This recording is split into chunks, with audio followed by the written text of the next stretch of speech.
Hello. Am I? My mic is working. Yay!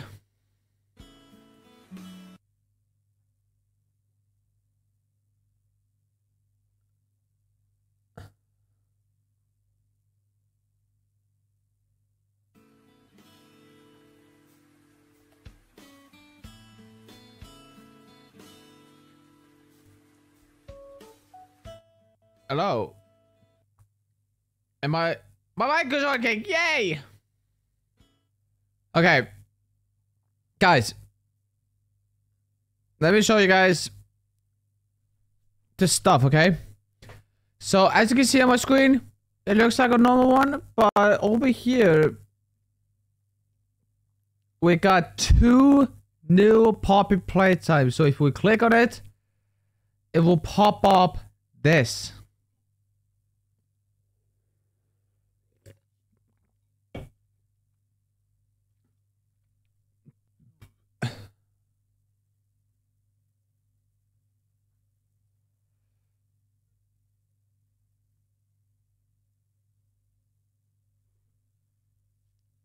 My stream will lag a little bit.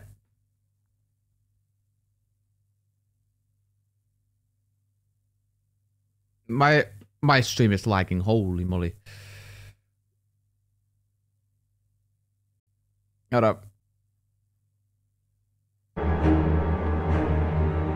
Alright. Hello.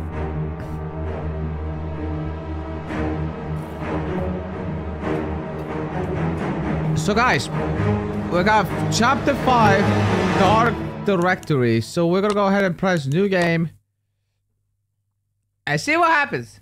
I know exactly where you are. This is where we ended. Security is very important to us here. If I were you, this is where we ended in the first game.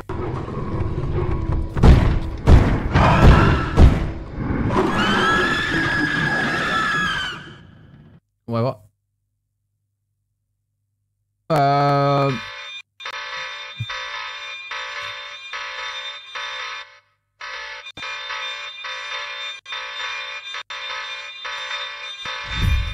Find a way out of here. Up, down, up, down.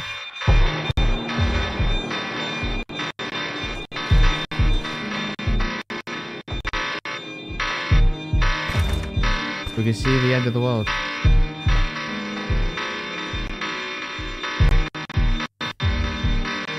Guys, this is insane. We're gonna go here. What happened to this guy?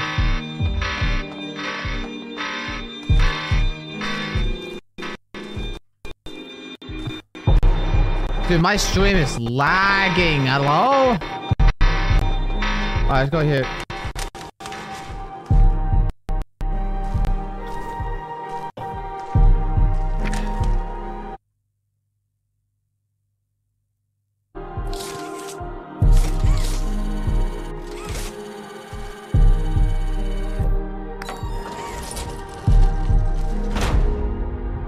Did that move? Alright.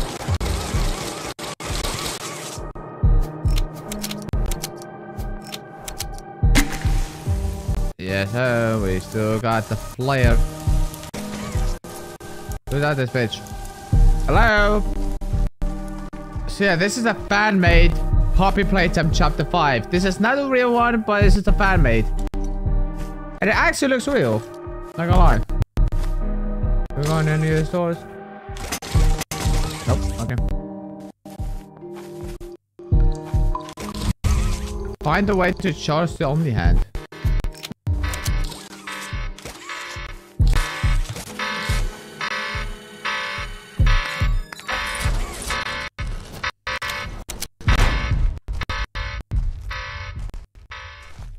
I have it gone. What? Dude, where am I though? And by the way, Hell of a Boss show will be after this, so I'm gonna close the store so nobody can come in here. We got a lift. Oh, what happened to these people? Dude, what is going on, dude? Hey! Hey! Buddy! Buddy! Buddy! Bobby! Stop!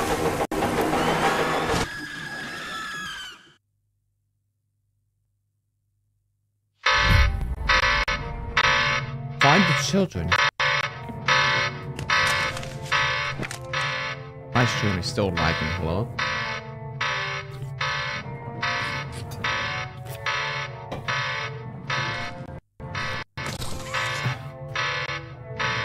There's a green tape. You see it?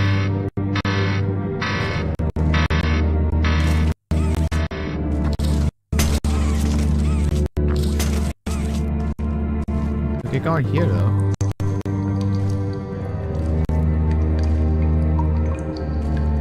Ah, right here.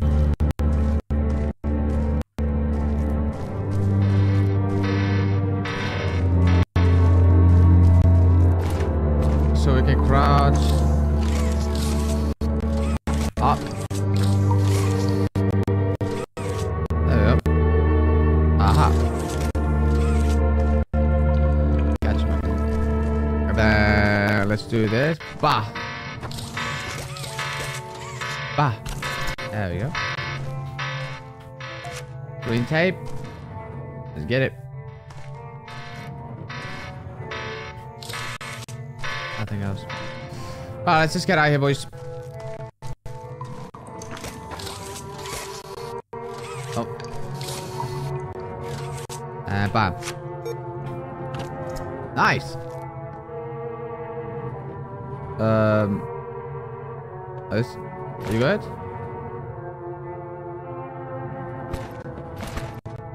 What is this?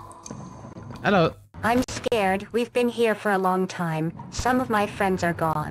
They left when we ran out of food. It's very sad, but some of us are still there. Look, do you see that door with 2 batteries? They say there's a lot of food behind it, but we can't open it. We tried many times, but we couldn't. I don't want to force you, but we're hungry, so hungry. Will you help us, please? I mean, help the defenseless. Alright, bad.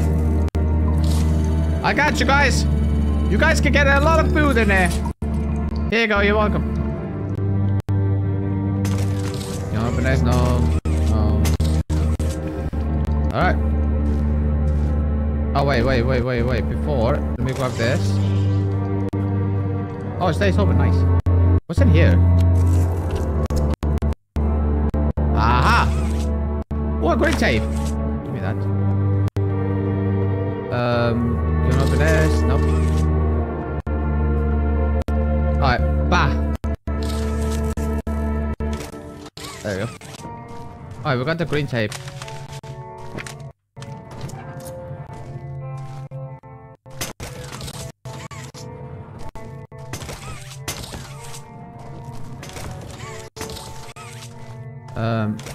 Let's head up.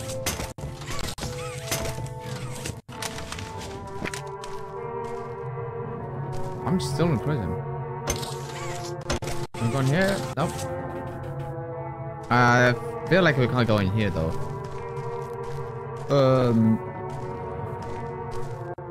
Dude, what is going on, bro?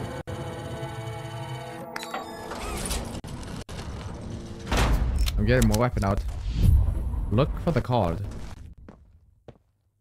Which card?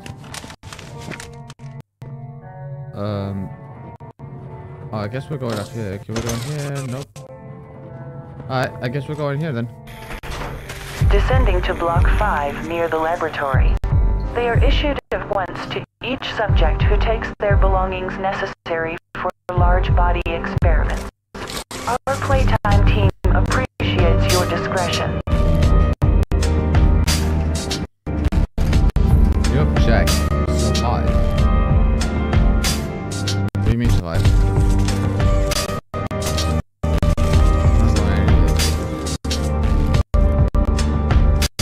Hey.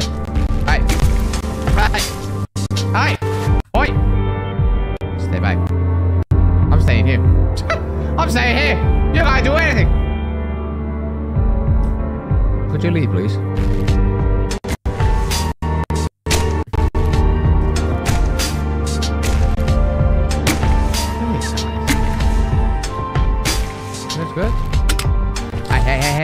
Back up. Oh. Did I do it?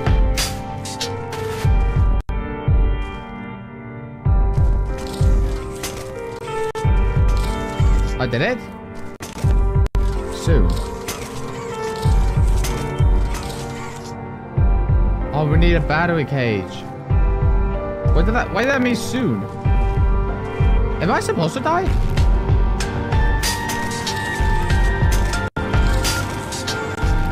Ah. Event. I can't go in an event.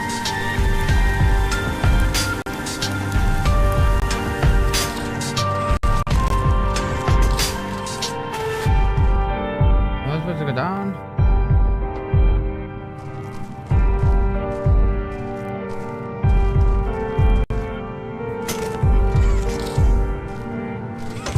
There's a vent over here, but we can't actually access to it. And there's a door that says coming soon. Or soon. Always see is just oblivion. I think that's it.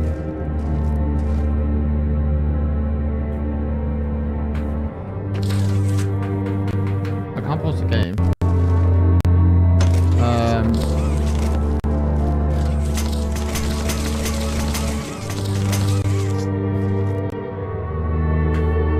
Well, that was it.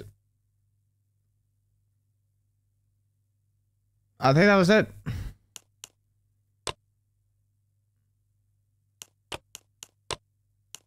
Alright. That was one of them. And then let's go to the second one. Alright, let's go to the second one.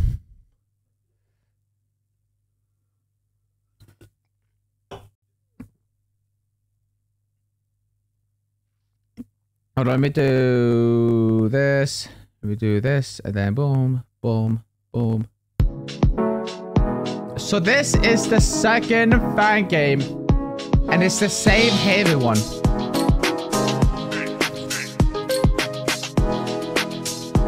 Are they using the Friday Night Funkin' mod?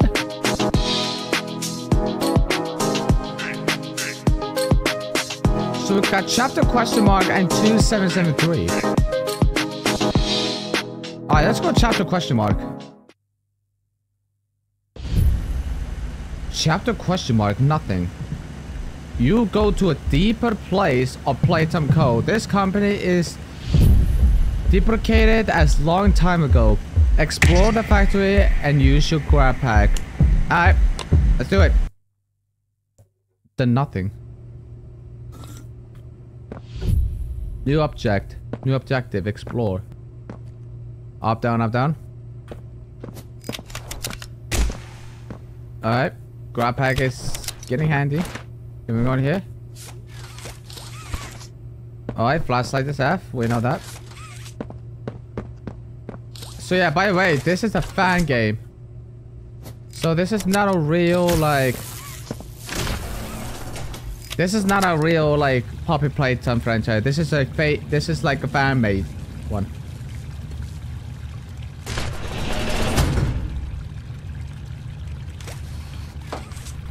Oh, crap. Alright.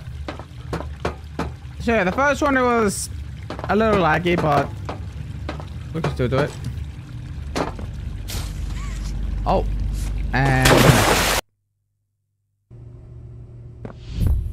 Okay, he still put me in the same spot. Okay. Alright, and ba-da-bop, boom, pow. Easy. Let me try it again.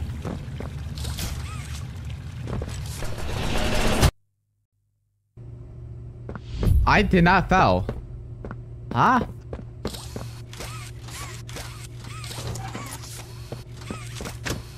Oh, I didn't grab it. There we go. Alright, let's continue, Joey. Shamalabalo.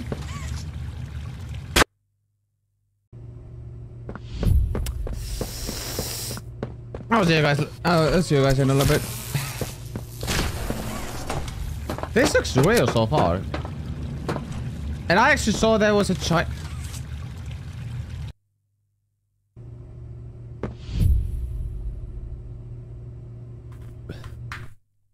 Okay, the pause menu is normal.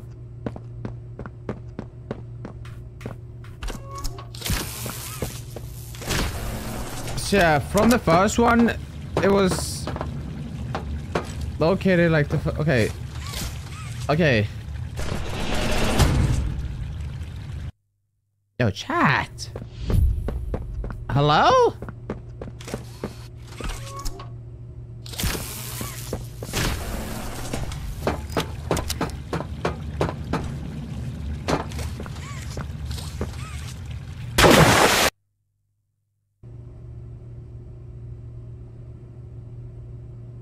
Developers. Developers.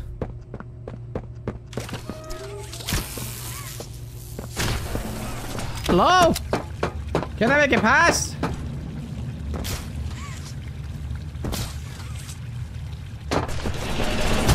I guess I can't go past them. It's fine.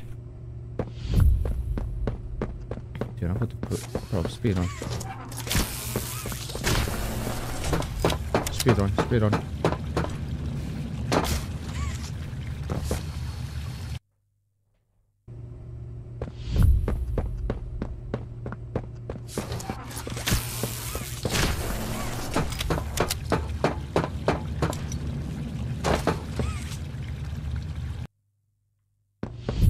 Guys, I'll see you guys in a few minutes.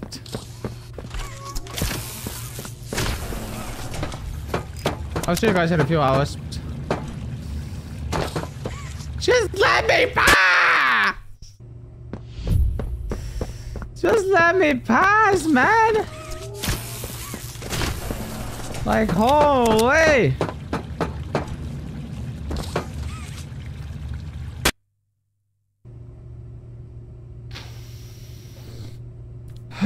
My goodness gracious. Ah!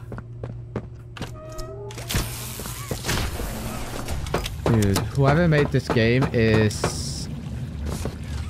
Whoever made this game needs to be fired. Because what is this platform? Bro, this is the first part and I'm already stuck.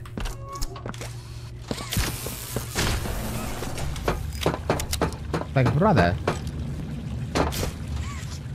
Oh my goodness. This man! I already know my objective is explore, bro.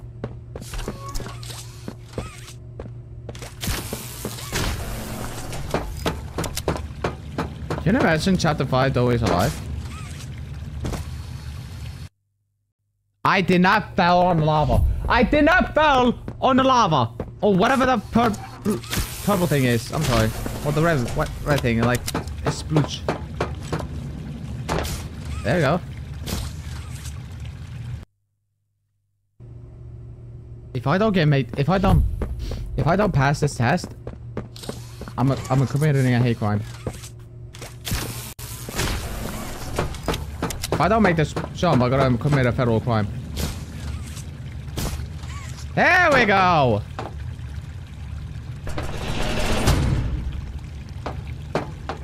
Finally! As soon as I said that, my life changed. Alright. Why is it darker? Run. Why do I have to run?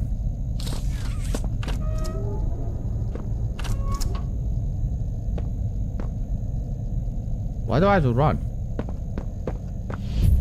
Open the gate. Okay. Oh, why though? Alright, we got this. Oh.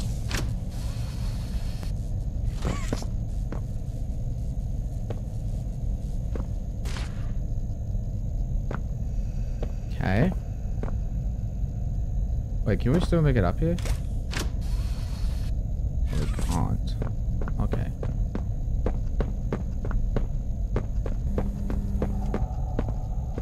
What is this? Open. Yeah, I'm gonna have it like that just in case.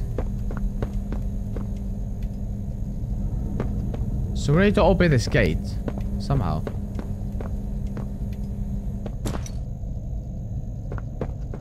I see you.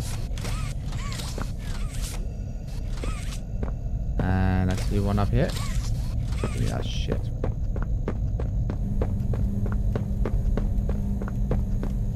It's probably gonna be like a speed run, you know? It's probably gonna be like speed run.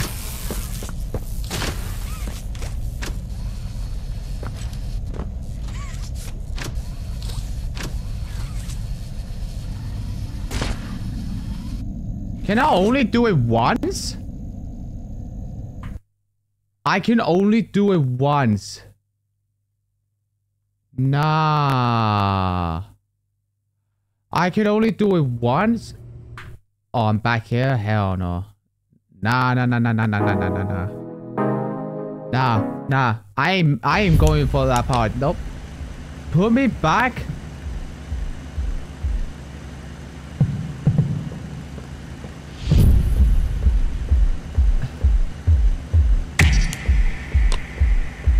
I'm going here.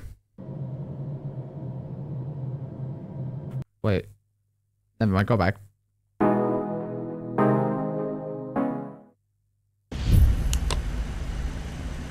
Okay, so this is a recycle mill. Red water is toxic. Jump over them. Load a checkpoint here. It just puts me back here.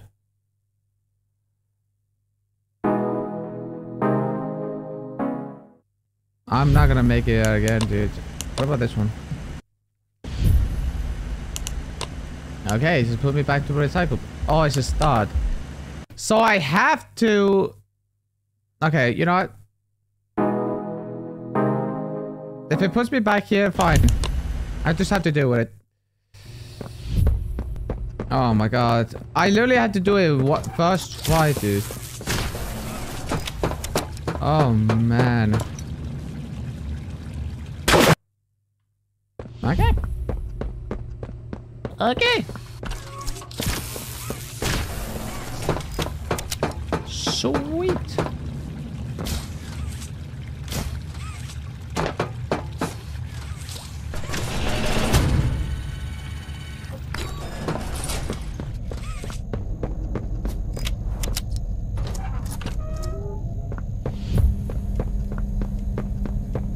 So I have to make this first try.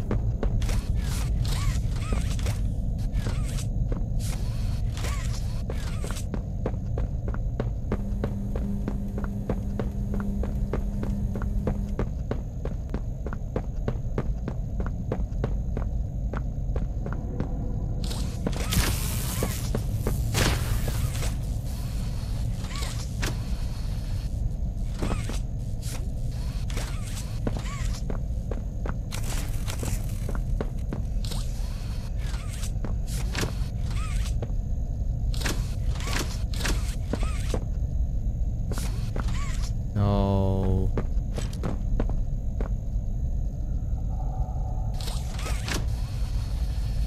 This is only once. Huh. What up, boy guy? How you doing?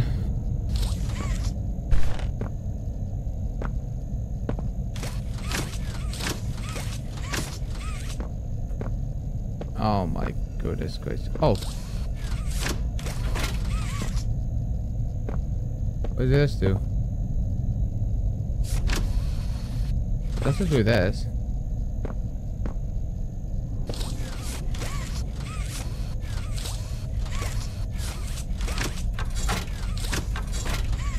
What did this do?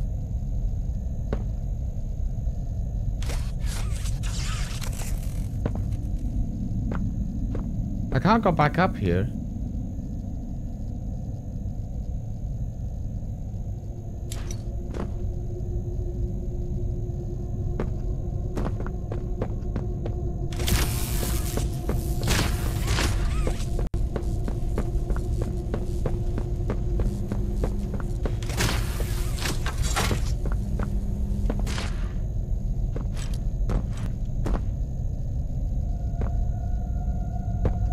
Am I supposed to do something?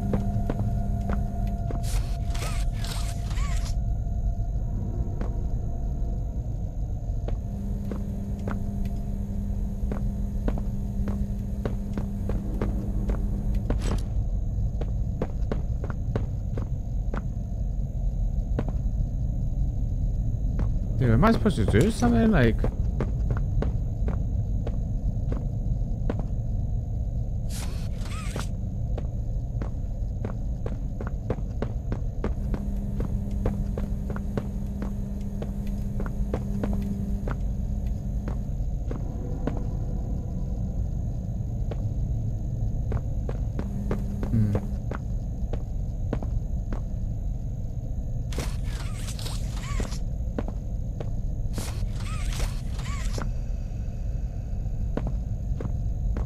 Dude, I'm confused. Is that like another switch somewhere? Like...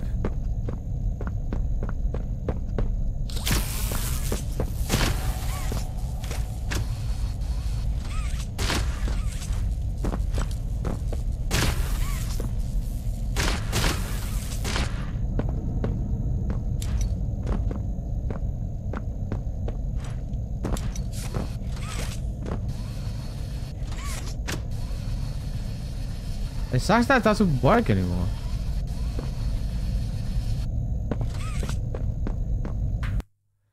Okay, hold on a minute.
Let me see how this works though. Because I don't even know, bro.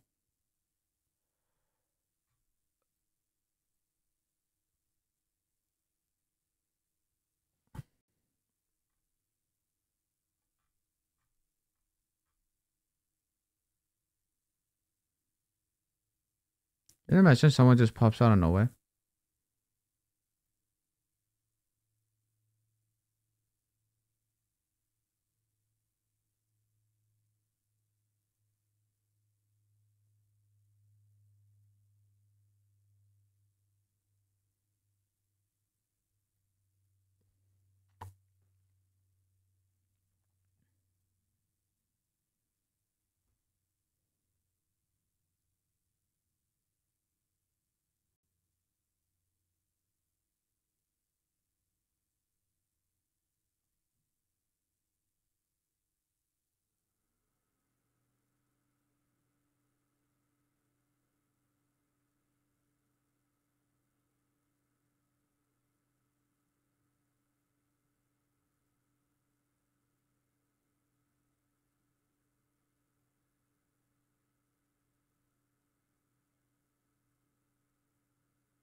might actually have to skip this part. I'm not even kidding. I might have to actually skip this part.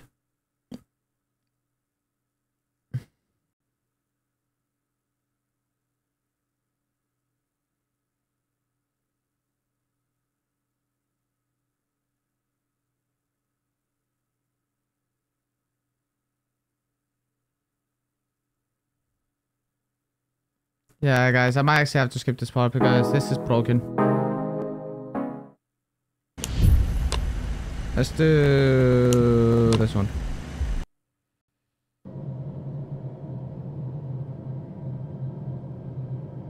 Alright.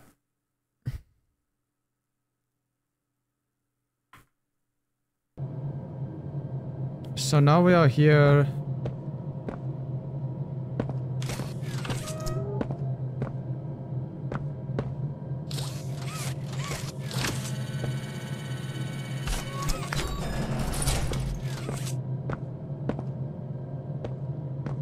Someone's gonna chase me here.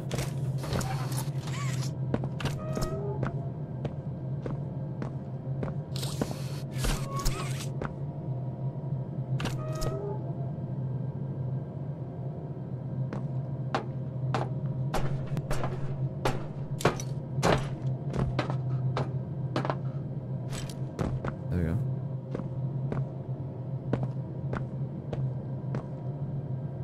Okay.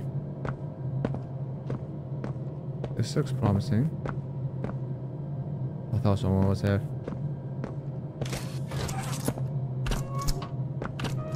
Okay.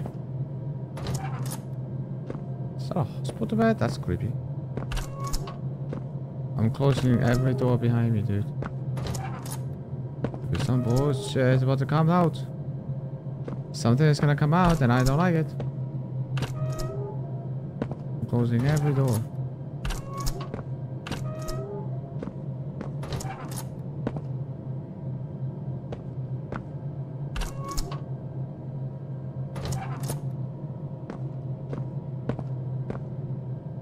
Oh, number 2.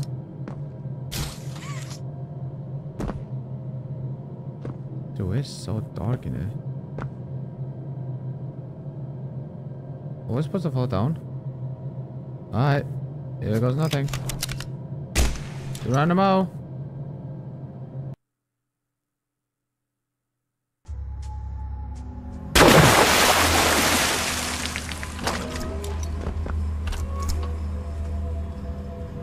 The fuck? Dude, this factory is massive. Holy. Who's in there?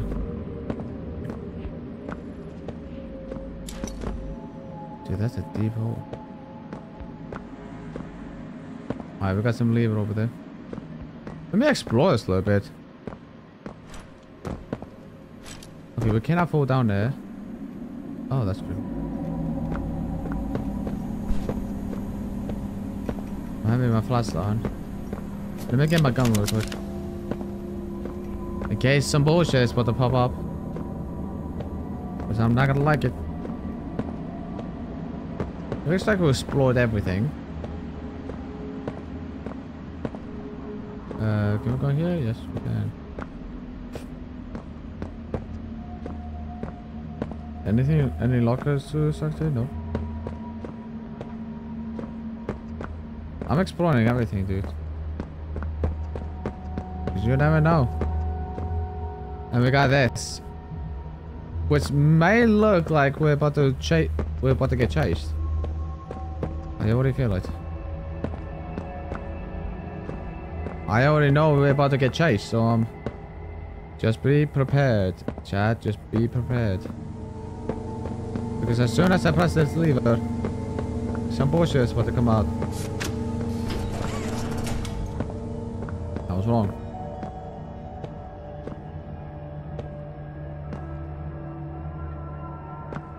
I'm supposed to go. I'm going here.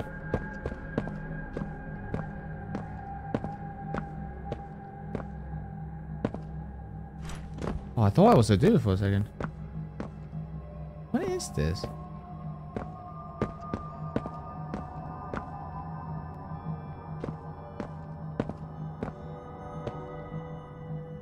Some terrifying stuff is going on over there.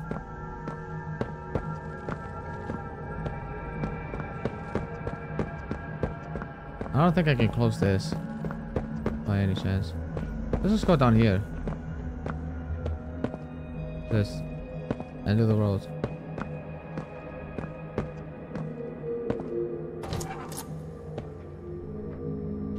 Wait, can we go down here? No. Looks like a hiding spot. End of the road again. What is this place?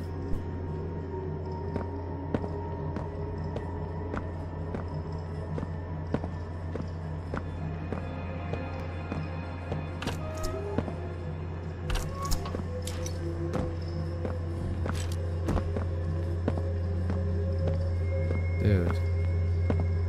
I don't like this. The detail in this game is actually kind of good. Too good. Be safe to myself.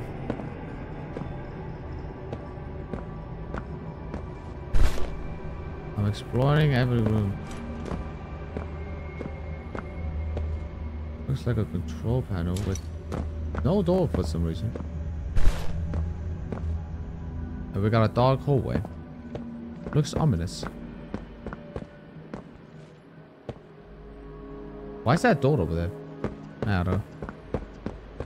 We're probably not gonna go here. Oh, it looks like we have to. Oh, there's nothing over there. Can we actually go through here? We can.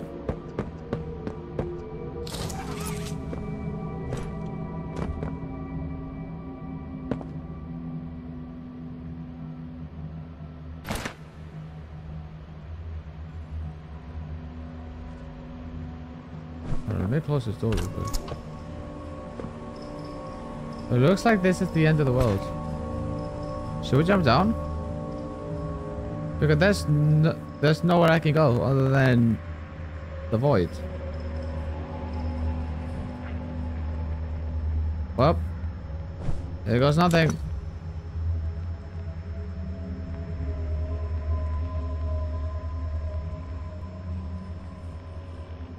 And I think that's it. Well, that was fun.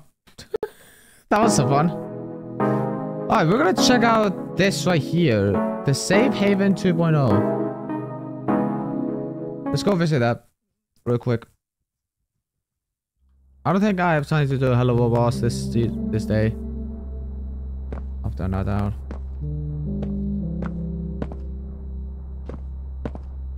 We're going here? No.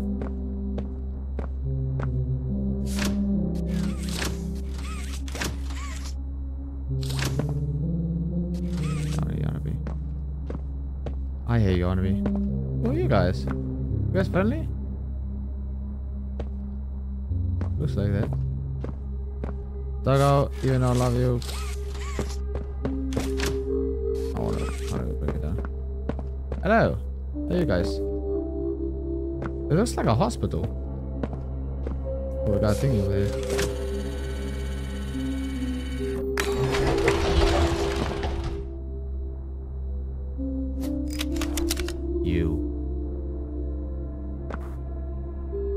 How you guys doing? You're not talking? Alright. Dewey. How dare you? You friendly? Because you betrayed me at the end, buddy! Who are these guys? What's Bobby doing here? I don't know. They just let her in. Why? That's inviting a whole lot of trouble we don't need. I mean, how do we even know we can trust her this time? We don't know. So let's just be careful, especially around her new friend. Employee. Can't forget that. Shh. I think they might be listening. Brother, I hear you well. Okay, kissy. Like a mini kissy. Beautiful. We got Doe, bitch ass, who betrayed us at the end. Who remember when Doe betrayed us at the end? Who remember? Because this guy thinks I am the prototype, which I'm not. This guy has the anger issues. You bitch.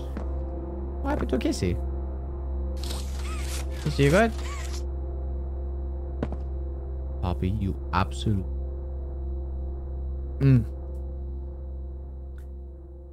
She betrayed us because we thought that she was friendly, but no.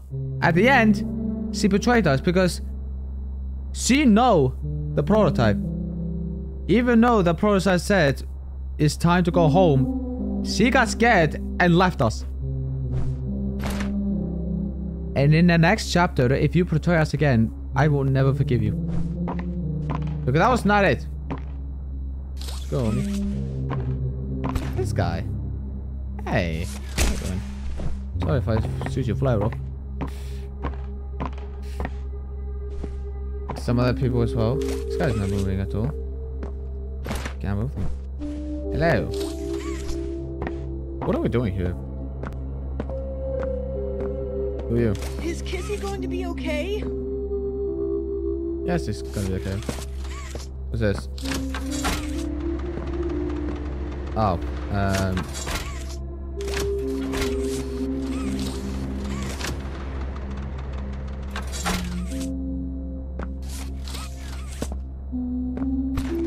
of course we got Mommy Long Legs. Okay, we got a restroom. Let's go in here real quick. Who's taking the wheel now? Come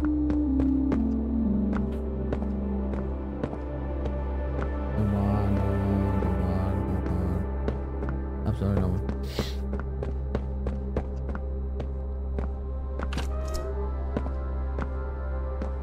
What's in here? Oh, the memory. Hey! Someone died here. Rest in peace. Storage? What's in here? Meeting.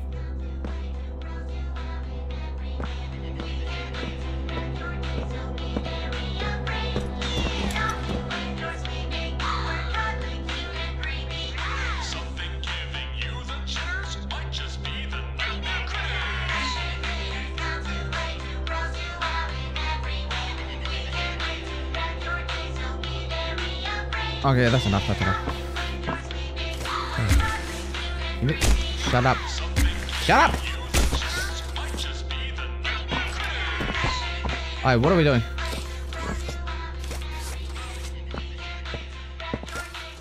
Hello? Okay, I'm out of here. Oh, I'm out of here. What's in here? Storage. Who is in here?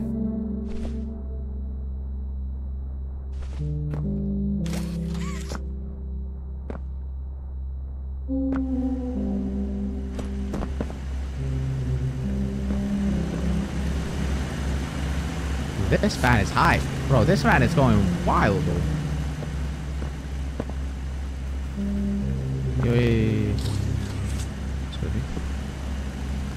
Yarnaby. Dude, who remember? Bro, Yarnaby was one of the scariest one ever. Hello. This looks real. Safe Haven 2.0. I think this is way better than 1.0. Who knows? Oh, Pianosaurus. Maybe we can introduce him in the next chapter. Who knows? What's in here? Is this a generator room? Yes. Dude, that thing is loud. Okay.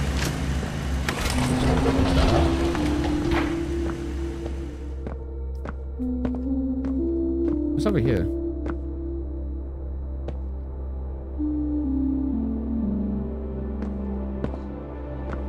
Okay, we got Mommy playing hide and seek, I believe.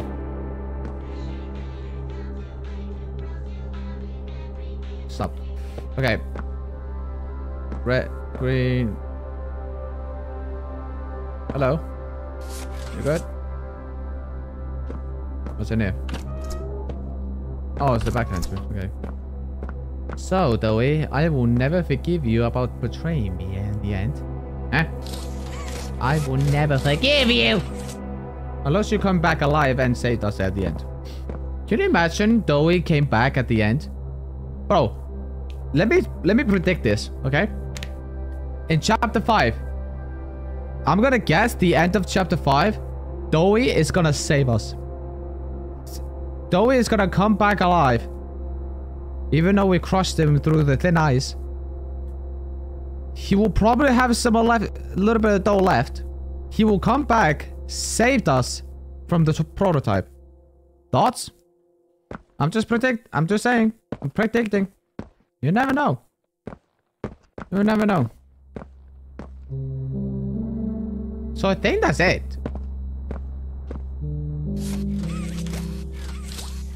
Dark Day says, fetch. I will never forgive you, Jonathan. So we killed Harley Sylvie, aka the Doctor, in this game.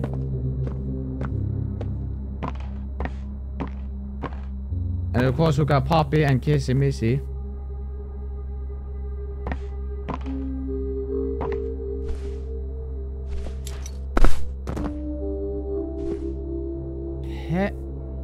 Dude, that is so terrifying. The way he can, like, look at me, though. Hell no.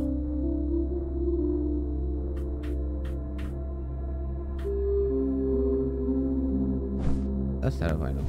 Anyway. Yeah, I think... What's that? Hell no. Bro. You terrified me from chapter 3. No, from chapter 2. This caterpillar terrifies me. Because he can only chase me if the light is dark. No, if the light is on. If the light is off, he can chase me if I move. It's basically a weeping angel or red light, green light. And I hate those things. The weeping angel one has to be the most terrifying, like, moment in horror history, bro. Weeping angels, I hate those things. But guys, I think that's it. I mean, there's nothing we can do other than say that's it.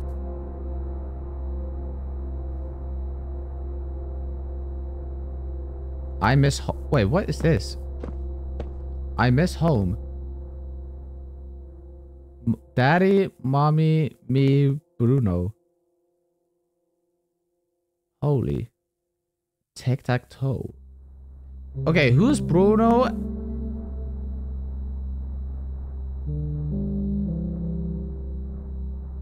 Dowie? Are you that kid? Are you the kid from chapter 4 beginning where you fell in a Dowie mixer?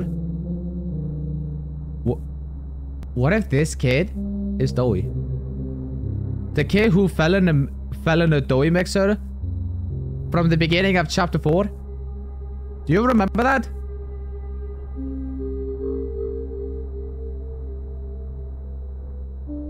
And Dowie missed their parents because, like I said, Dowie is still a kid. He's not a grown man. He's still a kid. That's why he doesn't trust us. Because kids doesn't trust anybody unless they're friends with the parents.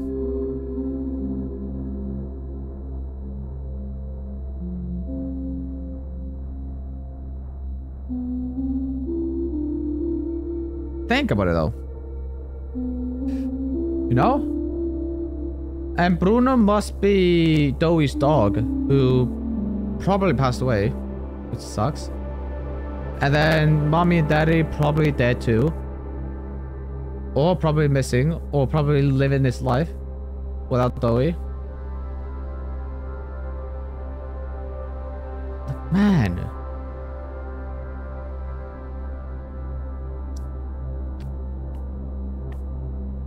This is honestly like the saddest like ending ever from him though.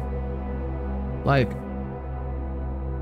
though he misses his family, like, I'm not gonna lie, Doi is still a kid. He's not a grown man, even though his voice is deep.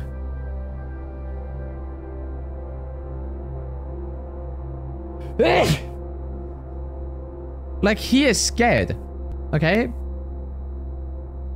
Doi is protecting these critters, dude. Not nightmare critters. So these are the normal critters. But the nightmare critters are evil. And the prototype is controlling the nightmare critters. And Poppy, no, and Huggy Wuggy, and Mommy Longlegs, and Catnap. And I was just about to say Doi, but Doi was not controlling by the prototype, was not controlling by Doi. Because if Doi was controlled, was with prototype all along, he would have killed us at the end. I mean, even though Doi actually tried to kill us at the end, but he got crushed by the mixer, where they crushed Doi, you know, because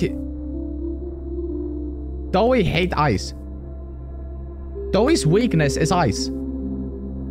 So we freezed him to make him weaker, and we crushed him with the mixer,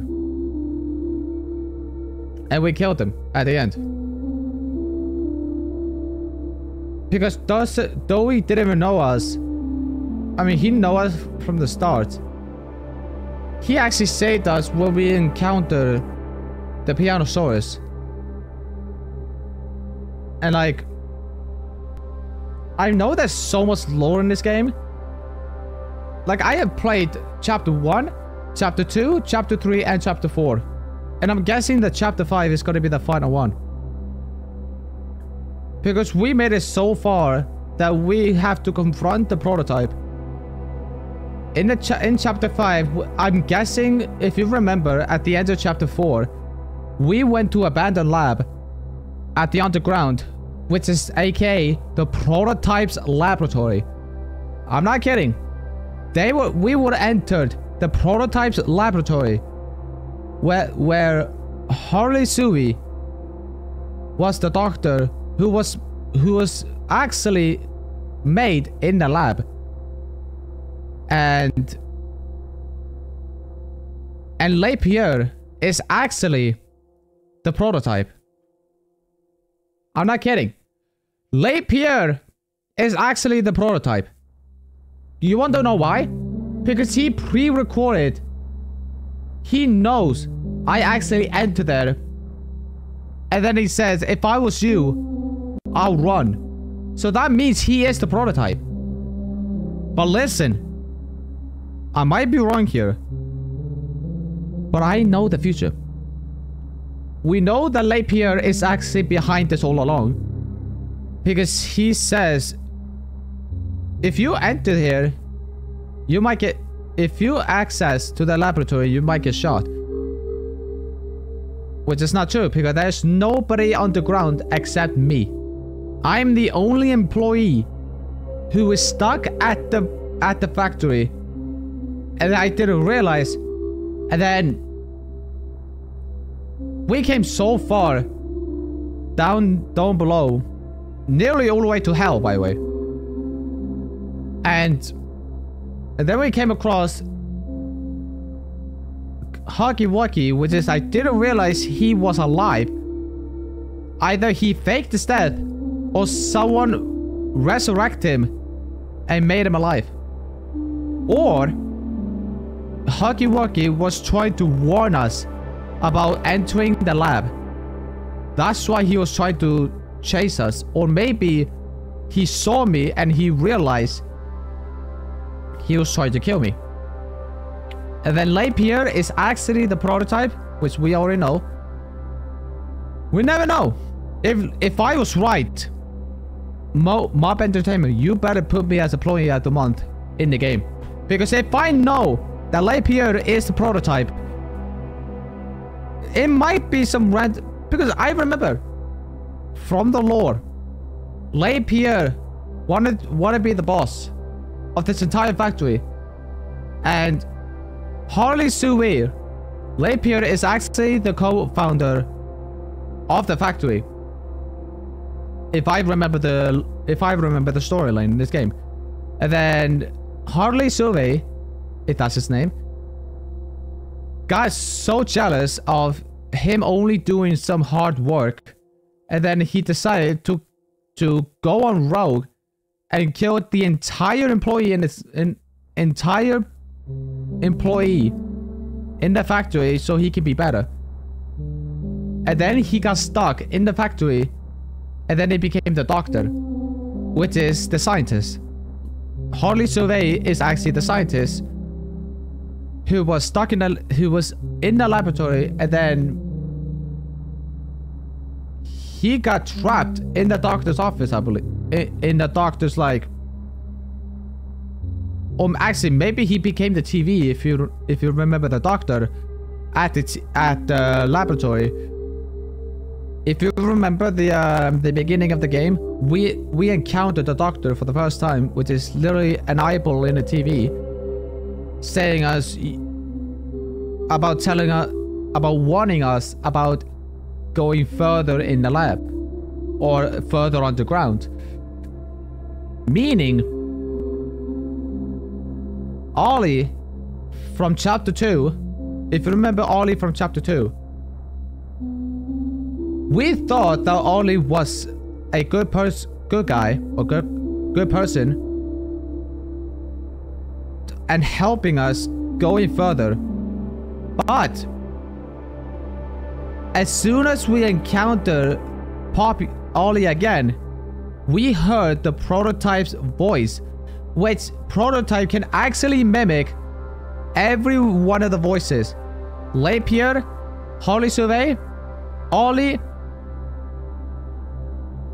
and everyone. He mimics every voices in the factory. He might be voicing Dowie, Poppy, and other employees as well. Like,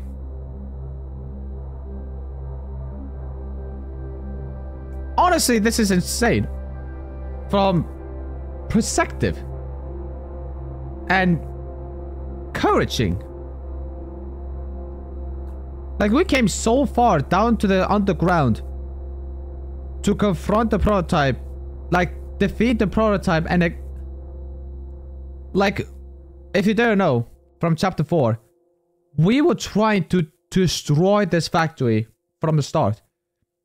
So if you didn't know, from the beginning of the game, I was employee, whose primary name is Mike, if I might be correct.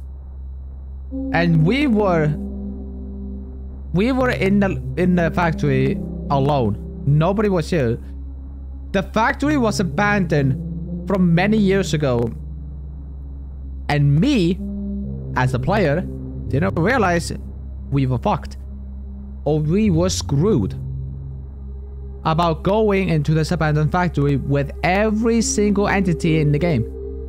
We have countered Huggy Wuggy, Mommy Longlegs, Catnap, Dowie, Nightmare Critters, Normal Critters, Dark Day, and Caterpillar, and every single entity in the game. Even the Doctor and the Prototype. The Prototype is the main villain in the game. And the Doctor was actually the sidekick with the Prototype. If you remember the secret room at the jail cell, there was an office with a red tape. And there was a secret door which you have to find certain pieces to actually open the door. And for that, we got to see Ollie reveals that she was the Prototype all along. and we didn't notice. Before we encountered that Poppy betrayed us at the end, if you remember. And there was another secret room at the lab where we tried to defeat the doctor, if you remember. And behind that area, there was a door which you need a key card to actually enter. And the key card is actually somewhere around the underground where the endoskeleton are. And if you find the key card, you actually enter the secret room and you find a red tape. And if you play that, you hear the doctor and the prototype working together and kill the entire employee and controlling the factory. I might be wrong, but I don't care. I just want to make it. I just want to make sense, like talk facts. I'm trying to figure out the lore. Like, I am doing my best.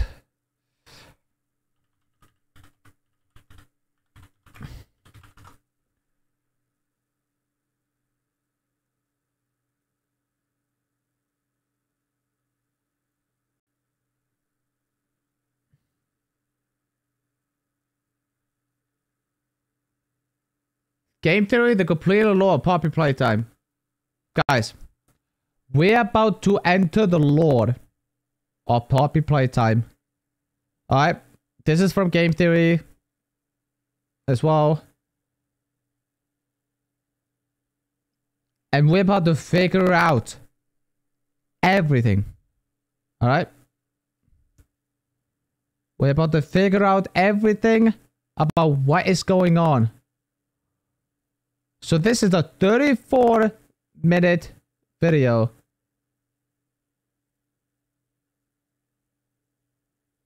With every single lore, so get ready. You need to know before Poppy Playtime Chapter 4. It's been a whole year since the previous chapter, and in the meantime, Mob has done what they do best, giving out more lore than you can shake a mechanical arm at. Exactly. So don't worry, loyal theorists, because I have played the spin-offs, I watched every trailer, I even read the book. Also, you don't have to. Here is everything you need to know about the Poppy Playtime line. Hello Internet! Welcome to Game Theory, the show that's ready to take its relationship with Poppy to the next level. We got nothing. No new character, no new trailer, not even a release date. That's right, just like Scott was releasing games so fast Matt couldn't keep up, not— Actually, wait. This was 3 months ago. The game came out in February, right?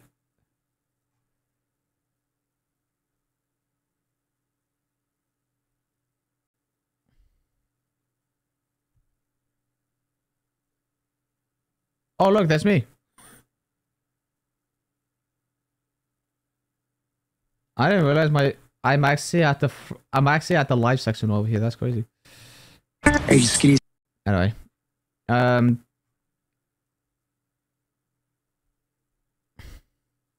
think this is it right here. Welcome to the complete timeline of the Poppy Playtime series. This will be including events that were alluded to prior to the chapters themselves, and also content shown on the Mob Entertainment YouTube channel. I will be showing the events shown chronologically, while also giving a play-by-play of the events that occur within the first 4 chapters released thus far. Please keep in mind that the full story of Poppy Playtime is not yet released, so new things will likely be added as future chapters come out. Let's get into it. Alright, here we go. An aspiring young inventor by the name of Elliot Ludwig founded a toy-making company, focusing— Actually, I didn't realize Elliot Ludwig is actually the co-founder of the Playtime Co Factory. I didn't know this. I actually thought it was L. Lapierre. But Elliot Ludwig was actually co-founder of the Playtime Co, aka Poppy's daughter. On creating great products for children to enjoy and keeping parents all around the United States Poppy's happy. Father. Playtime Corporation, or better known as Playtime Co, soon became the biggest and most successful toy manufacturing company in the world. 1930 also marks the creation of a construction company, Warren Buck Construction by Darwin Silver. They would go on to help build much of the facility for Playtime Co. in the coming years. 1950s. Playtime Corporation took the world by storm due to its innovative toys. It was in the 50s that they created a doll, a special doll named Poppy Playtime. Yep. Poppy had the special ability to be able to hold a full conversation with a child. A remarkable feat. You aren't just purchasing a toy for your child, you're giving them a friend that they can actually speak to, and it speaks back. It helps with social skills and relationship building, something you couldn't get from any other child's toy. It's really no surprise that Playtime Co. found the success that they eventually did. Playtime Co. has many different employees, all of which joined the company at different times. But we know that one employee named Thomas Clark joined Playtime Co. in 1955, working as a pediatrician. Us. We are Thomas Clark. We are Thomas Clark, aka the player. For the children that resided within a place Playtime Co. named Playcare. Maybe. In the late 1950s, a brand new toy was introduced to the public by Playtime Co. Doughy Dough. It would be the second major commercial hit for the company and would be revamped every decade there on out. Plus, you get the added bonus of morphing Doughy into whatever your imagination could think of. Yep. The 60s proved to be a critical turning point for the Playtime Corporation. After the huge success of Poppy Playtime for the past decade, it was time for Playtime to expand even further. Elliot dedicated himself once again to creating special toys. He would go on to hire two more notable employees, Jimmy Roth and Leith Pierre. Jimmy Roth, aka this guy who actually died in this game, and Leith Pierre is the scientist. Jimmy Roth would become the chief marketing officer for the company, responsible for promoting the company's new toys to families around the country, while Pierre would become the head of innovation, a position very high in Playtime chain of command. In the year 1960, Playtime created the Make a Friend machine, used to create every single Playtime Co. toy for the market. It had the ability of autonomously creating toys without outside intervention. The creation of the Make a Friend machine was just a glimpse of Elliot Ludwig's incredible ingenuity and would prove invaluable for Playtime. With the pursuit to create the next Poppy Playtime, the toy of Bron was created. A small red dinosaur that wouldn't have the commercial success that Poppy did, but it would prove its usefulness decades later. Get a look at this guy. This is Boxy Boo, a toy created 5 years after the creation of Bron. Unfortunately, Boxy Boo was also a bit of a commercial failure, not selling nearly as much as Poppy or Bron. Let me show you why I stopped paying for all. Golly. Yo guys, we're just discovering the lore. Thanks to a wildlife conservation campaign, Playtime Co. released yet another toy to their line in the 1970s, this time being Yarnaby. He would go on to have multiple releases as the years went on. In 1972, Playtime Co. signed an 18-year contract with Cyril Warrenbach of Warrenbach Construction Company to build and create anything that Playtime needed in relation to their Playtime facility. This would be overseen by Elliot Ludwig. In 1976, Playtime created their most ambitious creation yet, Playcare, an orphanage created below the Playtime facility that was founded by Elliot Ludwig to house orphans. Whilst it was meant to care, teach and help the orphans, it was secretly used as housing for future test subjects, used by Playtime for their experiments. To hide this fact, Playtime would actually interview certain orphans to potential adopters, seemingly allowing some of these children to actually go through the proper adoption process. However, the children that either couldn't get adopted or showed promising results from the game station would be chosen to participate in the Bigger Bodies initiative. This is something that we'll touch on more extensively shortly. While not dated, we do know that during this rough period of time, Elliot Ludwig founded the Young Geniuses program for Playtime Co. The purpose of the program was to gather as much intelligent children as Playtime could, and to have them solve impossible questions. Once a child was accepted, they would be sent a letter from Elliot Ludwig congratulating them on their acceptance into the program, where they would be joined by their colleagues at Playtime to create something incredible for the future. One of the children that participated within the Young Geniuses program was a boy named Harley Sawyer. We could see a note written about Harley, aka the doctor.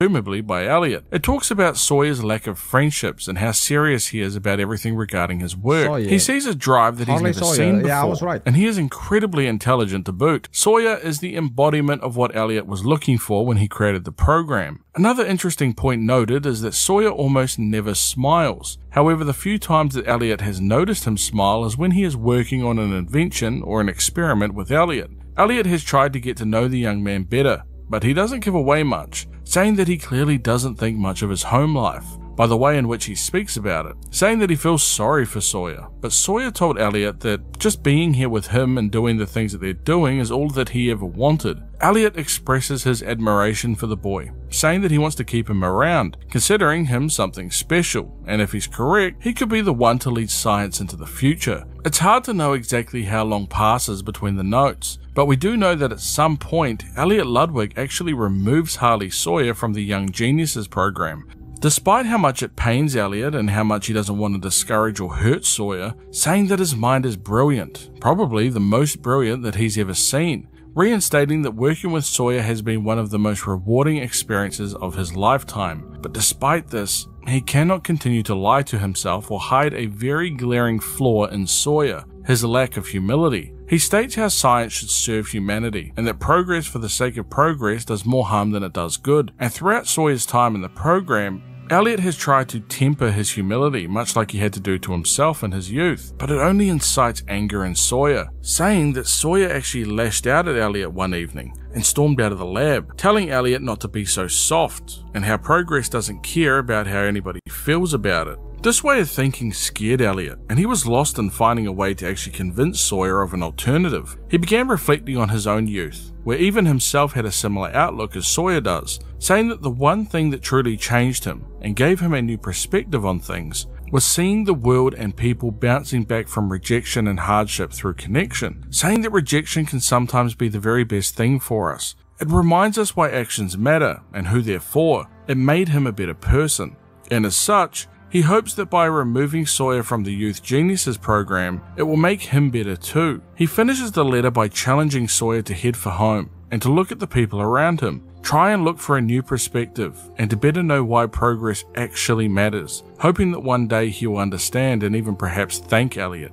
The response to the letter from Elliot didn't go well with Sawyer, as we could see writing on torn pieces of paper. It mentions how he took everything, and how Sawyer thought Ludwig actually cared, but nobody cares, nobody understands, stating that Elliot Ludwig is a soft, pathetic, small-minded backstabber and nothing else. It even appears by the smudges on the paper that Sawyer was possibly crying when writing these notes, clearly affected by what he felt was a betrayal by Elliot. But it's in 1979 that Candy Cat was born, a toy made with the hopes of reaching a new generation in the new decade of the 80s. If I get an ad one more time, I'm probably gonna end the stream.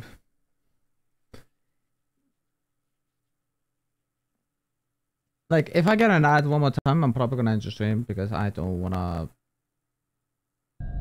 do this. It was in '83 that we had our first big confirmed failure of a toy idea, notably Kick Me Paul. I mean, look at this abomination. Somebody literally just drew a face on an orange, gave it arms and a hat. Playtime recognized the stupidity of the design and rejected the toy, mentioning how the toy was laughed out of the presentation and that nobody liked him. Despite its rough reception the first time around, it was actually resubmitted for consideration. Jimmy Roth, the chief marketing officer, believed that the sellability of the toy would be more impacted on its name rather than its appearance. Despite attempts at actually renaming the toy, it was once again denied, and Kick Me Paul would take its rightful place in the room later known as the rejection room.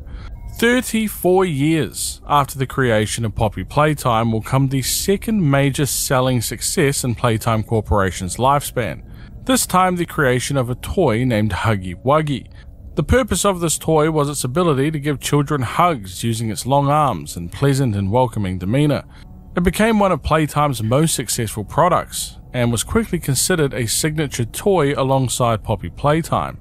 The company looked to take a double dip on the Huggy Wuggy concept, releasing a feminine counterpart called Kissy Missy only a year later. Little is known, however, on how well Kissy Missy sold, since it's actually not mentioned thus far. It's not until the late 80s that Playtime released their new series of toys called the Swap-A-Mals. The concept was essentially two animals mixed together. Genius. The two new toys released for this line were Catbee and PJ Pugapilla. Both sold well, but still failed to compare to the selling power of Poppy Playtime and Huggy Wuggy. It's in 1989 that Playtime would create one of their biggest controversies, Catnap. He would be introduced with a whole new line of toys jointly named the Smiling Critters. The line consisted of Bobby Bear Hug, Bubba Bubbaphant, Crafty Corn, Dog Day, Hoppy Hopscotch, Kickin' Chicken, Picky Piggy, and of course Catnap. They would receive their own cartoon series of the same name in an attempt to advertise the new Playtime Co. toy line to the public. The popularity was instantly felt, and they would quickly become the new main mascots for Playcare, as well as now introducing new toys for the Bigger Bodies initiative to use with different orphans. The toy line, however, was not all sunshine and rainbows. It did have some serious hiccups. The Catnap toy had some serious manufacturing faults, which had a small toy spill out the red smoke mixture that was being used within Playcare instead of the intended lavender extract. This caused any child in possession of a Catnap doll to experience serious and violent nightmares. This got the attention of the media due to some bad press about the Catnap doll, and Playtime was forced to recall the Catnap dolls completely and even removed it from the Smiling Critters cartoon and advertisements going forward. 1980. Leith Pierre takes it upon himself to look into the Young Geniuses program, looking at lists of its former participants and current statuses. It's during this investigation that he stumbles across the profile of a participant, Harley Sawyer. He sends a letter to Sawyer, introducing himself as the head of innovation at Playtime Co. He throws a mild insult towards Sawyer, who is now Dr. Harley Sawyer, a neuroscientist of little reputation. Ouch. He points out that Sawyer is not a major player in his field, but he does have ambition and grand ideas. He offers Sawyer a chance to put those grand ideas and ambition to the test, with a project of a lifetime. He asks Harley Sawyer to meet him in person to discuss the details on January 15th of 1990, stating that this is Sawyer's way to get ahead, and this is the opportunity that he's been waiting for. While no year is given, we do know that at some point by 1990, Elliot Ludwig is dead. He was found dead within his estate, along with an eviscerated young child, also within his estate, which tarnished his reputation and legacy. We still don't have any confirmation, but it is heavily suggested that the person responsible for Ludwig's death is Harley Sawyer, likely seeking revenge for his rejection and removal from the Young Geniuses program. But again, this is not confirmed. It is during 1990 that Playtime Co. and Warren Buck Construction Company renew their previous contract, this time with the added print that Warren Buck Construction will build anything that is requested by Playtime Co. and will be finished within a reasonable time frame, while also being reasonably compensated for the work if done within said time frame. There are numerous VHS tapes found throughout Project Playtime that give us a perspective on just who Harley Sawyer was. Firstly, Harley found out that Playtime Corporation, the biggest toy manufacturing company on the planet, was actually doing secret experiments on rats. Elliot Ludwig was experimenting on a rat, changing its feeding cycles and submerging it within a gel-like mixture made from poppy flowers. He thinks that the properties of the poppy flower offer life-altering properties, and it's attempting to revive the rat after a week of being submerged within the gel. We can see at this stage that the experiments have failed, but he is interested in the idea that something larger could yield different results. Harley knew that the company could face bankruptcy if the public were to find out and they were to get sued, so he decided to find a solution to the problem. In a VHS tape, we can see the moment that Sawyer approached Playtime Co. about their experiment issues, which he believed stemmed from declining profits and the fact that lower-level employees that should have no knowledge of such experiments actually witnessed it with their own eyes. It was a lawsuit waiting to happen, so Sawyer proposed an idea of developing large toys that would increase the workforce and also cut staff costs at the same time. It also lowers the chances that an employee would talk to outside sources about what they've been witnessing within Playtime. A win-win all around. He calls his solution the Bigger Bodies Initiative and requests that he oversee and lead the project, something which Playtime eventually agreed to. They would go on to build a factory within Playtime called the Game Station. It would work hand in hand with the Bigger Bodies Initiative and Elliot Ludwig's earlier experiments. This required the testing of human subjects, notably orphans. Playtime Co. built another facility much earlier called Playcare, far below the Playtime building. Playcare acted as an orphanage, housing orphan children in a manufactured sphere. Elliot believed it was a place that could help a child muster a smile. It contained a school, housing, and a play area for the children. The children of Playcare would be sent to the newly built game station to play games, but in reality, they were being tested. Each orphan would have a Playtime Co. toy assigned to them. Think of it almost like a moniker. They would then go through the 3 games presented within the game station, and proctors would assess their brain speed, efficiency, reaction time, problem solving, physical endurance, agility, and the strength of the child, rating them on a scale of 5 stars using nearby observation rooms. This was of course something that the orphans were unaware of at the time of playing, instead thinking that they were just playing games. It is unknown when these employees were actually hired, but at some point Playtime Co. hired somebody named Stella Graybar. Little is actually known about her, other than the fact that she was responsible for the assessment of the children from the game station. Proctors would send their assessment forms of all of the orphans to Stella for review, and it's also shown at some stage that Stella was put in charge of Playcare at some point also. If the orphan performed well and Stella signed off on it, the child would be taken from Playcare from Dr. Sawyer and used in experiments associated with the Big Bodies Initiative. See, Sawyer was attempting to turn these orphans into their assigned toy at the time of testing, a procedure that was incredibly difficult and required the use of poppy gas, refined from an earlier experiment of Elliot Ludwig. After the Bigger Bodies Initiative was implemented, Playtime was able to use them to fulfill a variety of jobs and tasks, ranging from security and child management within their game station. It acted as an automated process for Playtime. No paychecks, no breaks, and more importantly, no risks. This was also the year that another toy was created, this time Mummy Longlegs. She had elongated and stretchy arms that allowed children to bind her around any surface and have her hang, a bit like a spider. The reason for this was Playtime wanting to test their new stretchy plastic material, and they used Mummy Longlegs as a device to do so.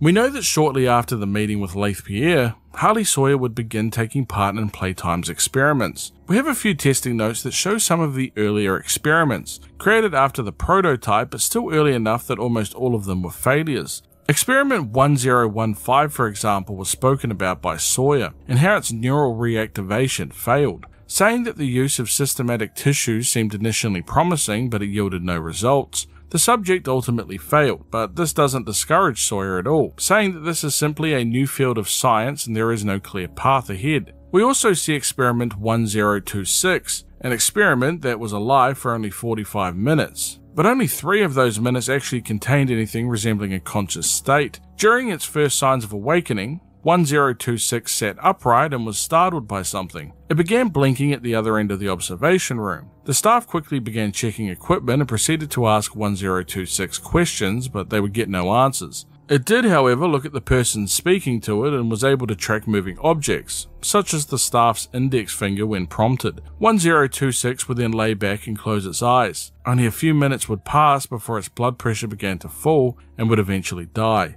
Attempts at resuscitation were ultimately not successful. 1160 is also noted in testing notes by Dr. Sawyer. 1160, while a failure, also created a breakthrough in what was possible within this brand new science. Sawyer points out that they are no longer tied to the size or the morphology of the test subjects, meaning that all experiments prior to 1160 were actually contained to the size of the child that was used to create them. 1160 represents a new approach to the project, proof that it can be done.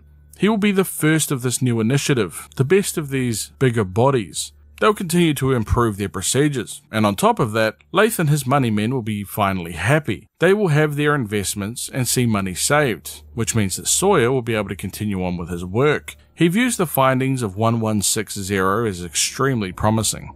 It was in August of 1990 that Experiment 1166, aka Yarnaby, was created using Playtime's preferred orphan for the toy, Quinn Navidson. Quinn was considered a troublesome child by the Playtime staff, usually ripping the heads off of toys and switching them with other toys. In fact, it was even noted that Quinn bit off one of the heads of the plushie toys during his Whack-A-Wuggy game at the game station testing. He was considered average in his game station tests. Nothing great. nothing bad, but it was of the opinion of Dr. Harley Sawyer that Quinn was possibly holding back deliberately in the tests, believing that Quinn wanted people to have lower expectations of him. Sawyer would take an interest, and was able to successfully manipulate Quinn into believing that only he could see the real him hiding inside, convincing Quinn to perform at his very best, unhindered, and give everything that he had to succeed during his next testing. He would go on to perform considerably better at all of the tests, except the musical memory, and would be selected to become Yarnaby. After the surgery to turn Quinn into Yarnaby, we can see a prisoner profile that was written by Dr. Harley Sawyer about 1166, this being the newly created Yarnaby, and mentions how he lacks higher cognitive function, complex reasoning, and is generally unable to process simple speech. Physically, he is strong and agile, but Sawyer was hoping for a smarter mind behind the beast. 1166 does, however, show an odd sense of loyalty towards a select few of security staff, much like a cat or a dog would act towards a trusted owner. He wants to bend or twist that loyalty, saying that improvements can be made, but 1166 is a funny little creature. It sits in the corner and it watches, something that Sawyer gets a good laugh out of. He plans on isolating Yarnaby, giving him absolutely no contact with anyone except himself, saying that he is extremely important to the program and it's only right that he's protected at all times. Not to mention how he can always just get a laugh out of the pathetic little noises that it makes. By the time he's done with it, Sawyer will be his entire world. It will know nothing else. In November of 1990, Experiment 1172 had their procedure, leaving them extremely stressed and having episodes of shaking, heavy breathing, decreased concentration, and emotional deregulation. Another significant event that took place in this year has to do with a child within Playcare named Theodore Gramble. He was a 7-year-old boy that was considered troubled by the Playcare counsellor, Joel Sinclair.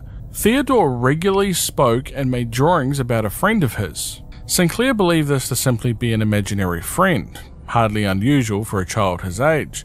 In reality, this imaginary friend of Theo's was not imaginary at all. It was another experiment that was conducted by Playtime, that was created at an unspecified time in the past called the Prototype, or Experiment 1006. This was the first ever successful project that Playtime ever did in their attempt at creating an ideal worker for the Bigger Bodies initiative. Prototype has shown to have a very high level of intelligence, being able to take advantage of security weak points to get the upper hand on Playtime Co staff. Numerous VHS tapes can be found of interviews held by Dr. Sawyer with Experiment 1006 that shows his ability to mimic voices and study the different staff members at Playtime Co. Prototype was secretly speaking to one of the orphans, Theodore Gramble. He would go on to gain the trust of the young boy and convince him to steal one of the Playtime grab packs and use it to open a maintenance door inside of Playcare with the hopes of escape. Unfortunately, due to Theodore's young age, he did not properly understand how to operate the Playtime grab pack and electrocuted himself on the door, requiring immediate medical intervention to save his life. Both the school counselor, Joel Sinclair, and Playtime pediatrician, Thomas Clark, collectively concluded that Theodore's imaginary friend was actually real, since 2 people were required to open the maintenance door, and Clark even reported seeing Theodore's friend with his own 2 eyes. Theodore would later be taken in for emergency medical care after the accident, with Dr. Sawyer deciding to try and implement Theodore into the Bigger Bodies initiative since the opportunity arose. They assign him the toy of Catnap, despite numerous other orphans being considered for that particular toy. The procedure is said to have taken 4 hours longer than expected, but overall was successful, thus turning Theodore Gramble into the monster version of Catnap. He would act as a type of protector for the children within Playcare, and have the ability to help the children sleep using the red gas developed by Playtime. This would also assist staff in taking different orphans away during their sleep, so as not to rouse suspicion from the other children, blaming their absence the next morning on illness. An employee named Patty Hall would be disciplined for sabotaging a retail shipment, mismatching 57 paint canisters, resulting in a huge amount of toys that would not be able to be sold.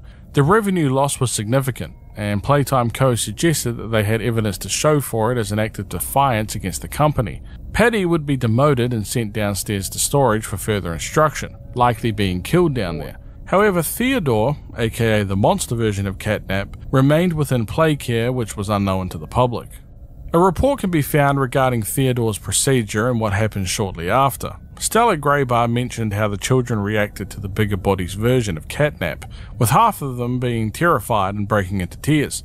Stella had reservations about 1188 in Playcare, but the children have warmed up to him since their first meeting, even regarding him now as a friend, saying that Catnap is gentle and even shy, but Stella is now pleased with his overall impact thus far. Laith Pierre points out that Catnap had erratic behaviour in the weeks following the experiment, which has now calmed down. He does mention his concern, however, over the relationship between 1188 and 1006, otherwise known as Catnap and Prototype. Apparently, whenever the two are in the same room, Catnap follows Prototype around like a lost puppy, and Prototype doesn't seem to mind at all, noting the risk that Prototype could influence Catnap in the future. A Playtime employee by the name of Marcus Brickley, played wonderfully by fellow YouTuber Jacksepticeye, has an interview with Laith Pierre regarding a sighting on a long creature with what he described having 50 legs during his shift at Playtime. This was later revealed to be the monster version of PJ Pugapilla, the toy released in the 70s under the Swapimals toy line. This gives us our first example that not all employees at Playtime were aware of the Bigger Bodies initiative, and that it was on a need-to-know basis within the company. We can also come to find out that around this stage that Playtime Co. has been successful in creating numerous other experiments that serve the Playtime factory in numerous ways. For example, Experiment 1170, otherwise referred to as Huggy Wuggy, has been developed into a monster form from an unnamed orphan. He serves as the factory's security, while Experiment 1222, otherwise referred to as Mummy Longlegs, serves as the game station host and carer for the orphans while they undergo their trials. Boxyboo, which also has a monster form, is responsible for dealing with any and all lower-ended employees that might learn about the Bigger Bodies initiative, disposing of them so Playtime doesn't have any intel leak or potential lawsuit on their hands. The head of information technology, Rowan Stoll, makes contact with Laith Pierre about the possibility that Huggy Wuggy, who is disguising himself as a statue during Playtime tours, could hold nanny cameras within its eyes, since he has had multiple guests complaining that the Huggy Wuggy statue is staring at the children, something that Stoll believes to be true. This shows that Stoll was also unaware of the Bigger Bodies initiative at the time of this report, despite being a higher-ended employee at Playtime Co.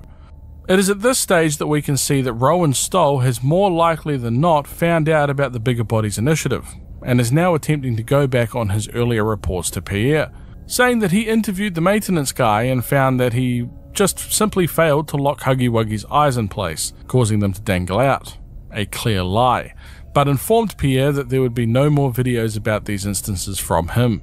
Rowan Stoll makes a note over an old employee confidentiality agreement, stating that he will soon be killed. He feels the Playtime Co. are aware that Rowan knows about the initiative, and have been writing him up for disciplinary measures consistently since his last report in May, mentioning that only 4 days prior somebody loosened the bolts on his car wheels, causing him to almost die in a car accident. He plans on escaping and fleeing Playtime Co., but intends to first expose the Bigger Bodies initiative to the world in just 1 week's time, using the server maintenance shutdown as a window to upload the evidence. He is also aware of a creature that eats people, and believes that he will be the next target of this creature, even mentioning how Laith Pierre is now a completely different person to his normal self, and is now clearly scared of him. Rowan Stoll attempts to upload his findings onto the server, but is consumed before he can upload anything by the creature that he feared in his previous message, revealed now to be Boxyboo. It is on this day that Huggy Wuggy is seen on camera, making an escape attempt. Staff alerted Playtime Co. security and they went into an almost immediate pursuit. This would result in the death of 5 employees and 6 would be missing. Huggy Wuggy was eventually caught using tranquilizers, but the damage caused was considerable. Laith Pierre would go on to blame the incident on staff's negligence. It is here on Christmas Day of 1992 that a young kid named Jack Ayers would receive a Doughy the Doughman toy as a present from his parents, not to mention an invitation to visit Playtime Co. Almost a month after the invitation, Jack along with his mother attend a tour of Playtime. Jack, while being extremely curious about the vats below, actually falls into the vat, containing dough that was used to create the Doughy the Doughman doll. We can actually see the incident report regarding what happened to Jack by the employee that was guiding the group through playtime, Brendan. He mentions how he struggles to remember what happened, and that it's all a bit jumbled up in his head for some reason. He talks about how they usually have no problem on the walkways around the vats, but since this group was so big, the back of the group dragged behind and he heard a scream. He cites some possible reasons as to why the incident occurred, such as bad safety equipment, some poor parenting, or maybe Jack's just a stupid kid. He finishes the report by asking that none of the consequences for what happened come back to him, telling Playtime to take whatever they want but not to tell anyone that it was him. He's just a kid, and he has a future, and he does not want this to hang over him. Tell the parents, tell the news, and tell everyone. It wasn't his fault. One of the worst incidents in Playtime's history took place at some point in 1993, properly called the Theatre Incident. It mentions that numerous visitors to Playtime, 66 or more, people actually died during the incident, and also 12 or more extraction staff died during it also. It created such a controversy that a meeting took place between Leith Pierre, Eddie Ritterman and Stella Graber, while investigator Gerard Lockhart investigated the incident to find out who was responsible. Stella is feeling guilty about the whole thing, asking if they did the right thing covering it up. Leith Pierre points out that they did the right thing, and that whoever is responsible will be killed. Eddie reminds Leith to remain calm, and to wait until all the facts are presented. It isn't long before Gerard Lockhart interrupts the meeting, giving evidence to the group that the person responsible was none other than Dr. Harley Sawyer. It is within this year that Playtime Co. released the Boogie Bot toy to their toy line, which was said to actually be a big success with customers. On the 3rd of March 1994, we see that Warren Buck Construction has issued a warning to all people involved in the constructions of the lower levels of Playtime facility to be cautious of using heat-based methods or any use of combustion in areas containing red smoke, saying that it is highly combustive and that lower levels of the facility are not yet equipped with the appropriate filtration system to make these areas safer like the upper levels. On August 8, 1994, one of the Playcare orphans, Riley, writes her first entry into a journal that was given to her by her counselor, Claire Harper, in Playcare. She is tasked with creating 2 lists, the things that are currently most important to her and why. This is used to help Riley deal with the trauma of losing her parents and help her open up more, and to find out if her life really matters and if the lives of her parents really mattered. Since she's scared that since anything can happen in an instant that can just leave you with nothing, then nothing truly matters. A weekly checkup was conducted on the 23rd of December 1994 on subject 1172, looking into how 1172 was dealing with the high levels of stress that actually stopped her from being able to complete the many tasks given to her by Playtime. She is showing gradual improvements after being allowed supervised socializations with other subjects within the block, and has now shown much less emotional episodes and shortened duration when they do occur. Thanks to the improvements, 1172 has moved to Storage B to work quietly, without further procedures needed to rectify the emotional abnormalities. On January 14th of 1995, Riley wrote her second entry into her journal.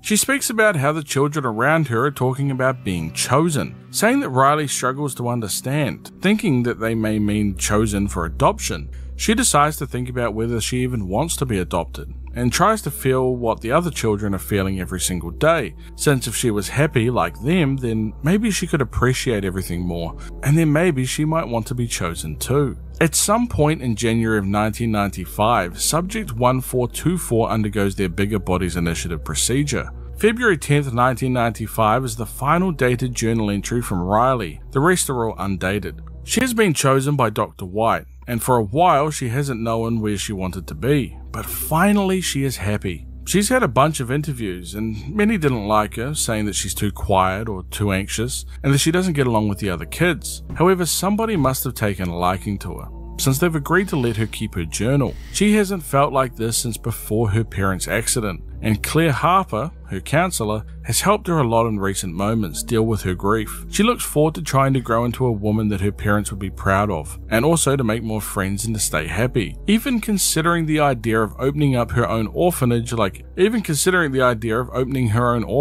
Elliot Ludwig has done here with Playcare, and to help care for and teach children in the future. On April 21st of 1995, Subject 1424 has their weekly checkup. They are suffering from thought disorder, confusion, memory loss, disorganized behavior, and catalepsy. 1424 seemingly has little to no true awareness. Its speech is incoherent and mumbled, with it being disconnected from its surroundings. It's noted that it suffers from rigidity of the body and a loss of muscle coordination, and during one of these states, staff could raise one of its arms, and the subject wouldn't lower it, even seemingly showing any sign that it was even aware of what just happened. It will only eat food if it's placed directly into its mouth, and only occasionally respond if it's called by its birth name. There is probably no date more important than this in the history of Playtime Co., since this is the day where the prototype, otherwise known as Experiment 1006, set up an incident later known as the Hour of Joy. Think of it as almost the Playtime equivalent of Order 66. All of the toy creatures simultaneously turned hostile and killed every human being within the factory. This correlated with the transportation of Kissy Missy to Playcare as part of the Bigger Bodies contingency plan. But she would go on to break free from her constraints during the Hour of Joy and murdered the employees tasked with moving her. From the knowledge that we currently have, only 2 employees are known to have actually survived this event, Laith Pierre and an unnamed employee that would later become the protagonist for the main series years later. There is, however, technically a group of survivors that remain unnamed and are the protagonists during Project Playtime. The toys would go on to dispose of the employee corpses by dragging them down to the lower levels of the factory and would actually use them as a source of food. Laith Pierre would later send survivors down to collect toy parts, and this would be the events that transpired during Project Playtime. The survivors would be hunted by Boxy Boo, Huggy Wuggy and Mummy Longlegs. Eventually, Playtime Co. stopped sending in survivors, and the Bigger Bodies initiative came to a close as a result. This would lead to a food shortage for the monsters that remained within the facility, and would lead them to eat smaller experiments to stay alive. The toy and the toy parts would be grafted onto Experiment 1006, ultimately reviving them and keeping them alive for the next decade despite the food crisis. Holy shit. The law.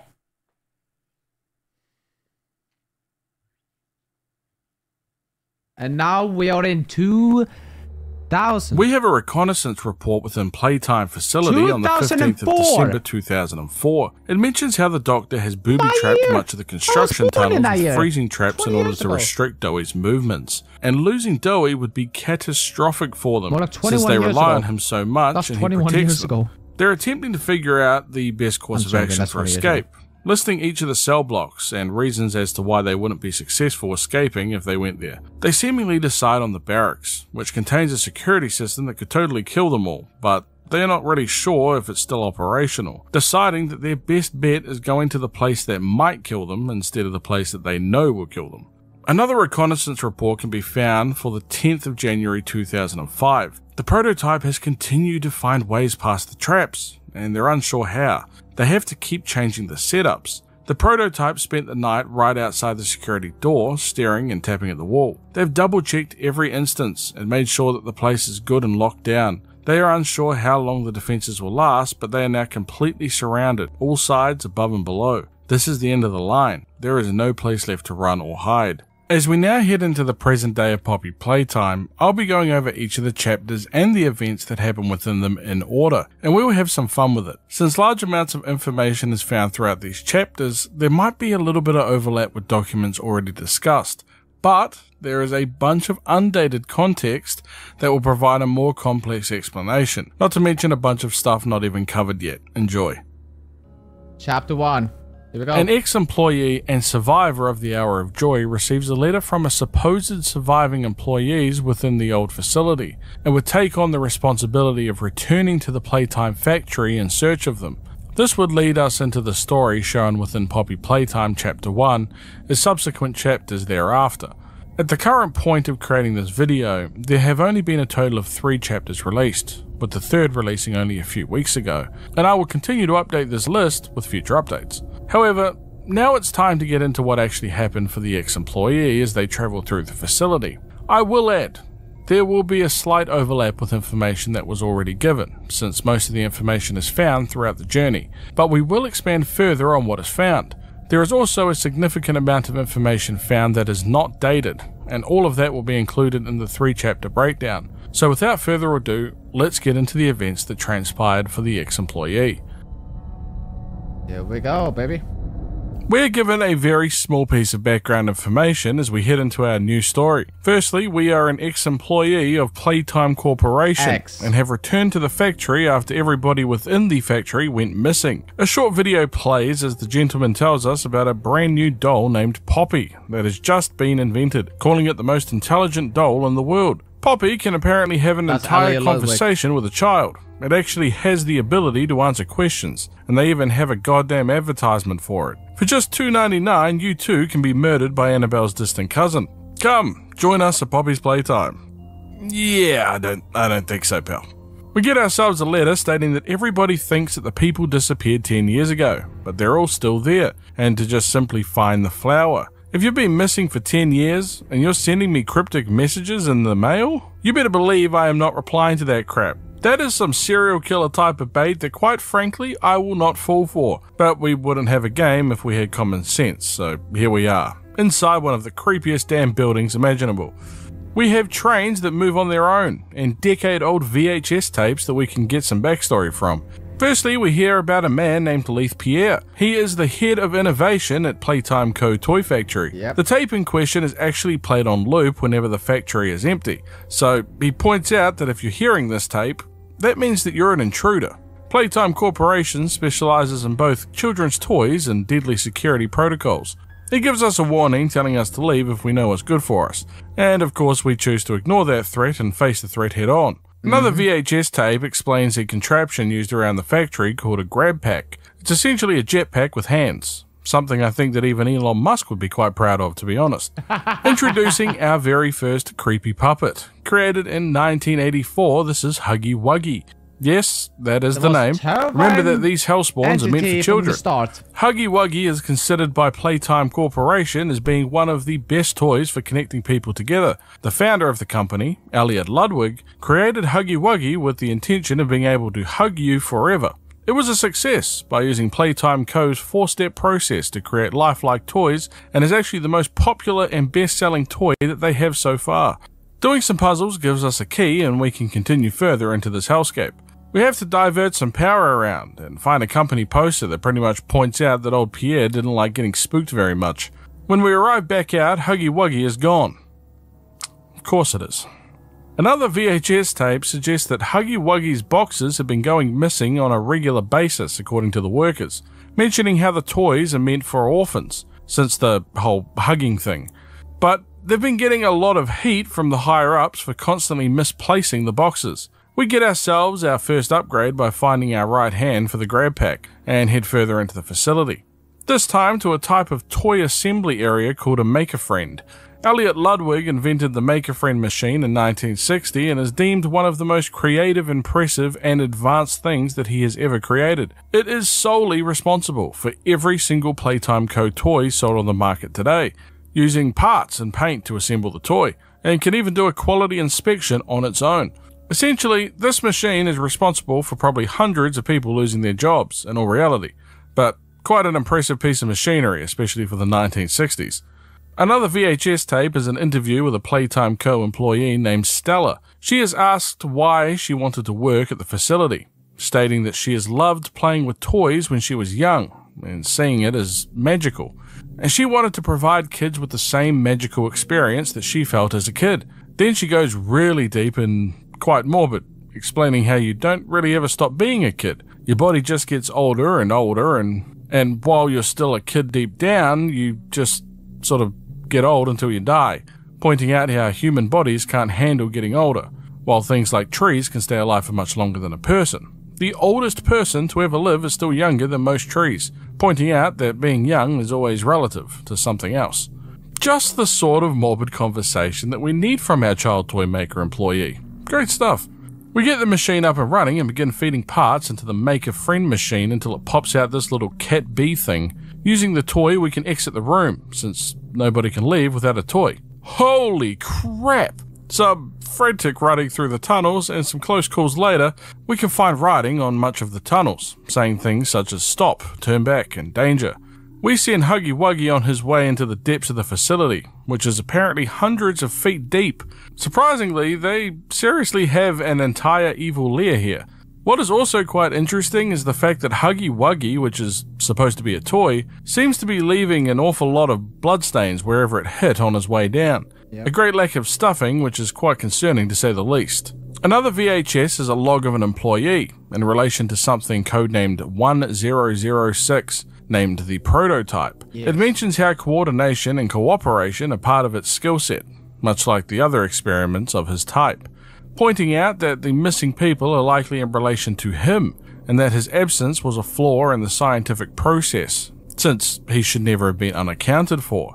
This log serves as a lesson and warning going forward to new employees. Future experiments are to be contained and disposed of in a secure location. The person speaking goes on a bit of a rant about how great he is and what this means for science before biting the bullet, just like the rest of them. We can find the big flower that references the flower mentioned at the beginning on the letter, from the missing people.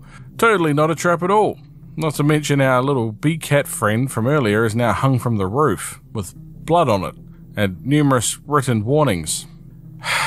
So, nothing ominous about this situation in the slightest.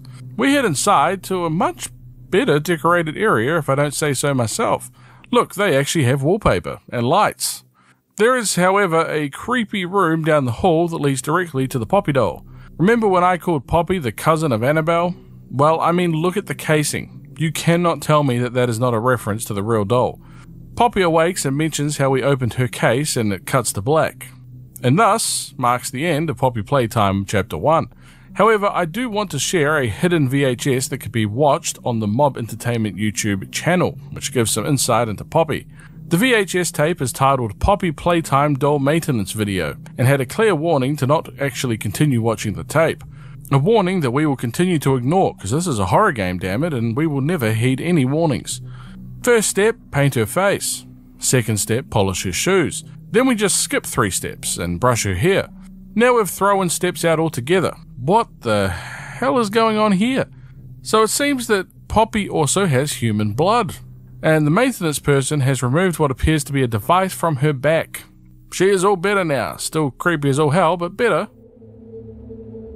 Hi, Timeline-wise, we're jumping off where we left off in the first chapter, and we are greeted with another amazing Playtime co-advertisement. This one is titled Mummy Longlegs, and is dated February 2nd, 1991, and of course contains a spooky face that appears for like a millisecond. I hate that thing It's so actually much. embarrassing how long it took me to pause on this exact frame, but there you go, nightmares, you're welcome. Mummy Longlegs has elastic arms and legs that allows her to tie herself around objects and do some crazy spider type crap. In normal Playtime Co fashion, we have our advert going from bright, fun and energetic to dark, dismal and horrible in a matter of seconds. As images of a person running through the city is shown, the voice of Poppy can be heard saying to wake up, and she even makes a subtle appearance with her face appearing in the image. We find ourselves back in the red room, This is what now we with Poppy first time missing from the introduced container by that she Poppy. once resided in. It AKA leaves us the heading woman back who into the portrayed that facility as we at the can see pictures of Huggy Wuggy and another toy. Now it's a little bit of a spoiler, but this character is named Bron. We actually briefly saw the toy version of this guy in the first chapter, but keep his name in mind. We find the door with the name Elliot Ludwig above it. This is the Which owner is of Playtime his Co. office. And we saw him briefly in the video at the start of chapter 1. The door is locked, but the voice of Poppy can be heard calling out to us, telling us which way to go. Again, I don't think I'm going to be listening to the newly released Demon Doll, but we are already so committed at this point. It is what it is. We find a cardboard cutout of Huggy Wuggy, looking much more pleasant than our previous meeting. We can hear his voice now, and to be honest, he sounds a bit like Goofy. Does someone need a hug? You can't fool me, pal, I'm familiar with your game. No. We get the key and open Elliot's door. The room is full of children's drawings and of different Playtime Co toys and messages to Ludwig, not to mention another VHS tape, and a note describing an experiment 814. It mentions an experiment utilizing a live rat. It was fed 3 food portions daily for 2 weeks. At the end of the 2 weeks, the rat was killed and submerged into a poppy flower and preservative gel mixture. A week later, an electric shock was applied to the rat while it was still in the gel, in an attempt to revive it. The rat remained unresponsive. They still believe in the potential of the poppy flower. Its unusual properties lead them to believe that the proper mixture and procedure could actually have life-altering properties. Not to mention that the poppy flower also holds heavy symbolism, something they believe has great meaning, before signing off mentioning that perhaps something larger than a rat would yield different results. This VHS is sort of a type of documentary, explaining just how much of a great man Elliot Ludwig was, with a notable black box placed over his face in each of the pictures of him. The video goes on to explain how much of a hard worker he is, and how he constantly looks to innovate and create new things. In the 1960s, Ludwig lost a close family member, and focused his time into creating the Playtime Corporation, pushing through his issues and depression. Just as it is about to explain the story from the beginning, the tape cuts off, as an ominous noise plays over the tape. Well, back to the corridors. We come to find Poppy as she is attempting to put the power back on, and she asks us for our help in doing so. Once the power is back on, she thanks us for freeing her, and tells us that she would like to repay the favour by helping us out of this place using the train codes that she has. She plans on guiding us and, more importantly, following us throughout the vent system. Poppy can be found sitting next to a giant hole and gets grabbed and pulled down by a long pink arm. An educated guess would tell you that this is likely Mummy Longlegs. We jump down in pursuit, since the spooky demon doll is really our only lead out of here. It doesn't take long until we find Mummy Longlegs with Poppy, and not only does she steal our right hand, but also goes down the saw route and asks us to play a game for the train codes that Poppy was going to give us. We need to win 3 games to get the codes, and if we break the rules, she threatens to gut and eat our insides while we're still alive. Nice.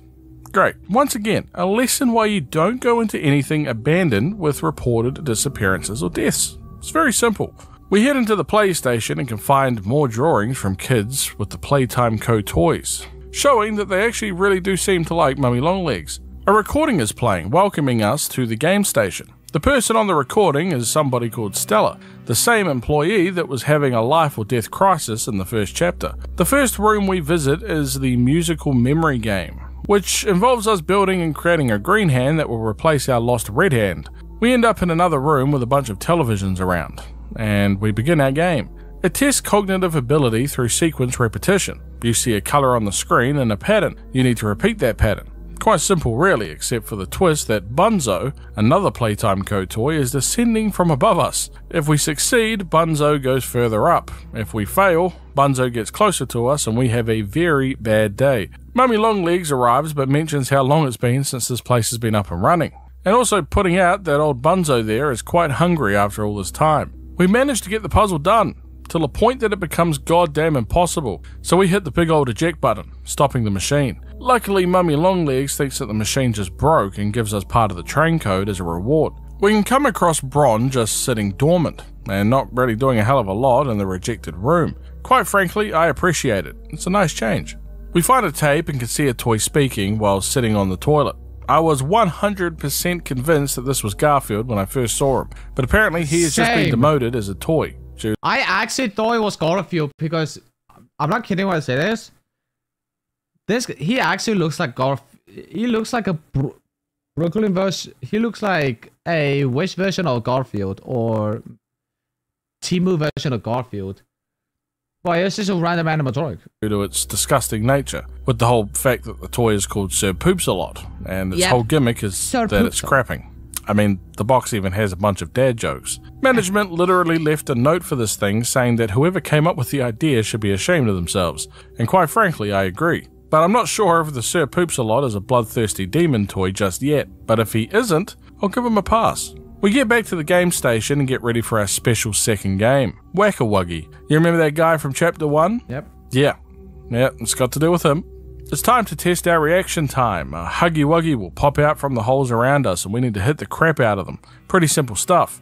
Mummy Longlegs mentions that the toys used to have strings attached to them to stop them from getting too close to the kids, but we of course don't have that luxury. After some Wuggy whacking, we get another congratulations and yet another train code and head back towards the game station. We do, however, get a visit from this friendly chap, a pink-looking Huggy Wuggy, who opens up the door for us and politely lets us through without murdering us. A step in the right direction. This toy is called Kissy Missy. We saw her a few times in artwork throughout Chapter 1 and 2. We get another VHS and... hold up, is that Jacksepticeye? What the hell? I can't say I expected to see him here. Well, it's not actually Jacksepticeye. He's playing a character called Marcus Brickley, another employee here at Playtime Corporation. He describes seeing a creature during his shift that startled him. Explaining to Leith Pierre, he describes it as being 50 feet long with thousands of legs, and it's absolutely terrified of it. Pierre tries to dissuade Marcus, mentioning that it was probably just a bunch of people, something Marcus is quick to dismiss.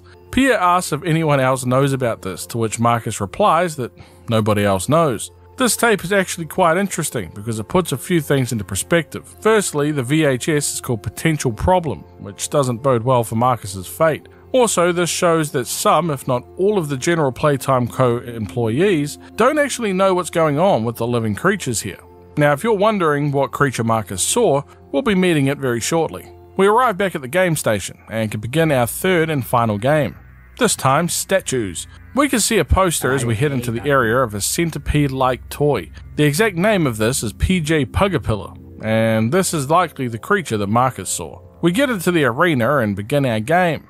The basis of this is that the lights will flicker from on and off. When they are off, we can move. When they're on, we cannot. PJ Pugapilla here will follow us throughout, trying to catch us. And I mean, look at this thing. It is like the worst puppy imaginable. Mummy Longlegs comes back and explains how the orphan children would come here to play at the facility, and would call her Mummy, since she was the closest thing that they had to one. But she feels wronged by them, since they would leave her after playing the games. She feels that she was left here to die, and doesn't feel that she deserved that. But since we were a previous employee here, we do deserve it. We start running for our damn life in what is one of the most nerve-wracking games in the facility, I won't lie. We break into the control room and can find 2 more documents. The first is an assignment form written by Sarah Abel.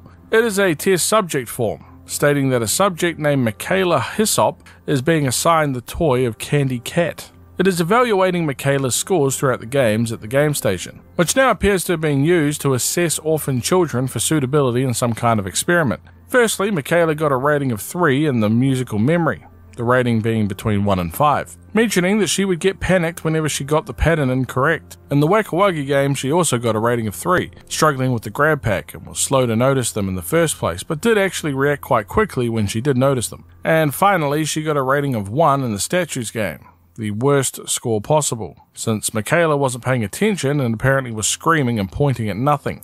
The note ends abruptly with blood in the corner, suggesting that Sarah was possibly attacked while writing it. From the other document found was another test subject assessment form, written by Matteo Lata.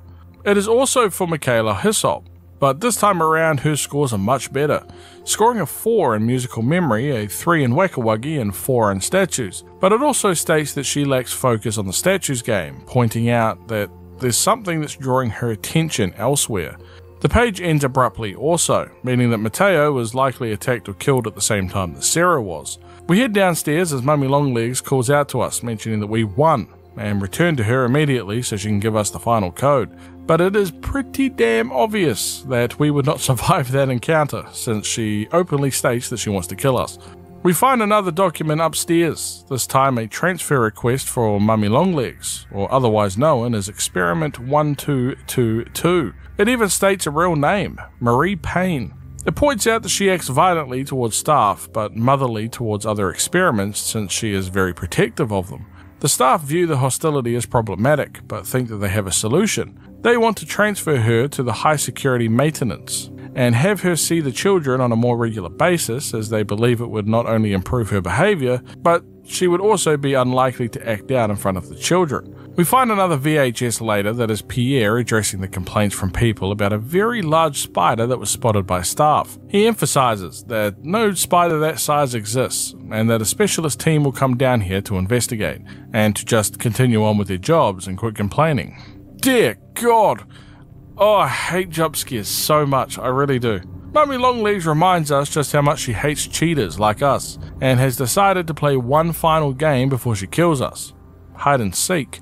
While running throughout, we can find another document, this time addressed to Warren Barch Construction Company. It is written by Eddie M. N. Ritterman, in response to previous communication regarding the construction of an underground laboratory. The project needs to be in complete secrecy, only to be known by those with the proper authority at the 2 companies. Eddie offers $100,000 in exchange for the secrecy, and is also willing to provide excavation equipment, mentioning that the more independent that they work, the more he is willing to compensate them. It needs to be built within a 12-month period, but more than anything, it needs to be done correctly. This is likely the experimentation area that was mentioned earlier. We keep going into the facility and enter an incinerator to hide from Mummy Longlegs.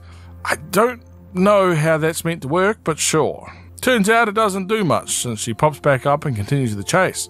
That is until we lead her into a compactor, which screws her up something wicked. A hand that resembles Mr. Scissorhands or Freddy Krueger appears and gently pulls what is remaining of Mummy Longlegs under the door. We can find another VHS tape in the next area that mentions an experiment 1006. AKA and we can see the prototype. same Scissorhand from before. It mentions how the experiment almost breached his containment, disabling the digital security measures in his room, using pieces to create a laser pointer, which he then used to disable the security camera. This gave him exactly 28 seconds of being unmonitored. When the security camera came back up, the room was empty. A specialist member went in to check and found 1006 hiding in the blind spot of the camera, still within the room. The experiment attempted to escape, but another specialist locked the door in time, while the other specialist remained inside, resulting in a single casualty. It points out that 1006 is considered the most intelligent experiment thus far by quite a margin, as well as a ready willingness to commit serious acts of violence. We now find ourselves above the game station and collect the final train code, not to mention another document asking for windows in the game station since there isn't any. I won't say much more on it since it really doesn't add anything meaningful to the lore, but hey, Dr. Matthew Wason wants some windows. Do with that what you will. There is also a guide to proctoring in the game station. This is likely who Sarah and Mateo were. It gives a step-by-step guide on what they wanted as well. Report to the control station while keeping a minimal distance of 20 yards from Mummy Longlegs due to the hostility mentioned before. 8 AM the train arrives and all the children will be put inside the game station at once. The game order is the same as we did them. Musical memory, then Wacka Wuggy, and finally statues. One child should play the game at one time, and their performance recorded as relevant. The qualities being looked at are composure, memory, and pattern recognition and musical memory, hand-eye coordination and reaction time for Wacka Wuggy, and finally agility, strength, and speed for statues. Once the children have left, give all the reports to Stella Graybar. We speak with Poppy, who is much more monotone and creepy than before, which I didn't even think was possible. She seems pretty happy about Mummy Longlegs' death, and tells us that it's time for us to leave using the train. We enter the code and begin our journey. The train here really reminded me of the train that we saw at the beginning of Chapter 1 that was moving on its own. Poppy thanks us again for saving her, calling us perfect. Too perfect, in fact, to leave, and changes the route on the train. She goes on to say that she's been waiting so long for somebody to open up her cage. She intends to set things right and believes that we will do whatever we must to help her. The train begins going very fast, and we attempt to slow it down, but it ends up crashing instead. The screen fades to black as Chapter 2 comes to an end. However, just like the first chapter, we have special VHS videos that can only be found on the Mob Entertainment YouTube channel. Firstly, the disappearance video. A man is seen driving a car while talking on the radio. He mentions that they have eyes on 1170 heading southbound. They are trying to cut him off, stopping him from getting to the public roads. We can also see cam footage from the 18th of June 1992, of which 1170 runs from the facility, which 2 staff members saw and hit the emergency alarm. We can see that 1170 is Huggy Wuggy from the footage. Within 3 minutes, security staff and vehicles have begun pursuit, and it's mentioned that Huggy Wuggy has travelled over a half mile in that time frame. They find him and prepare themselves as Huggy charges the car as the security team shoots tranquilizers at him, hitting him once in the left leg, but Huggy flees into the woods. They continue on foot and expand the search zone into nearby residential areas, but the increased range has caused issues with the team's radios. Now, 1 entire hour after 1170 escaped, we can see cam footage of one of the security members that gets ambushed by Huggy Wuggy. I won't lie, these tapes are 1000% scarier than the actual game moments. These toys are no joke, man. In total, Huggy Wuggy killed 5 people, and there is now 6 people missing, all while sounding like the most horrific creature known to man. It took 4 hours to finally locate and successfully sedate 1170.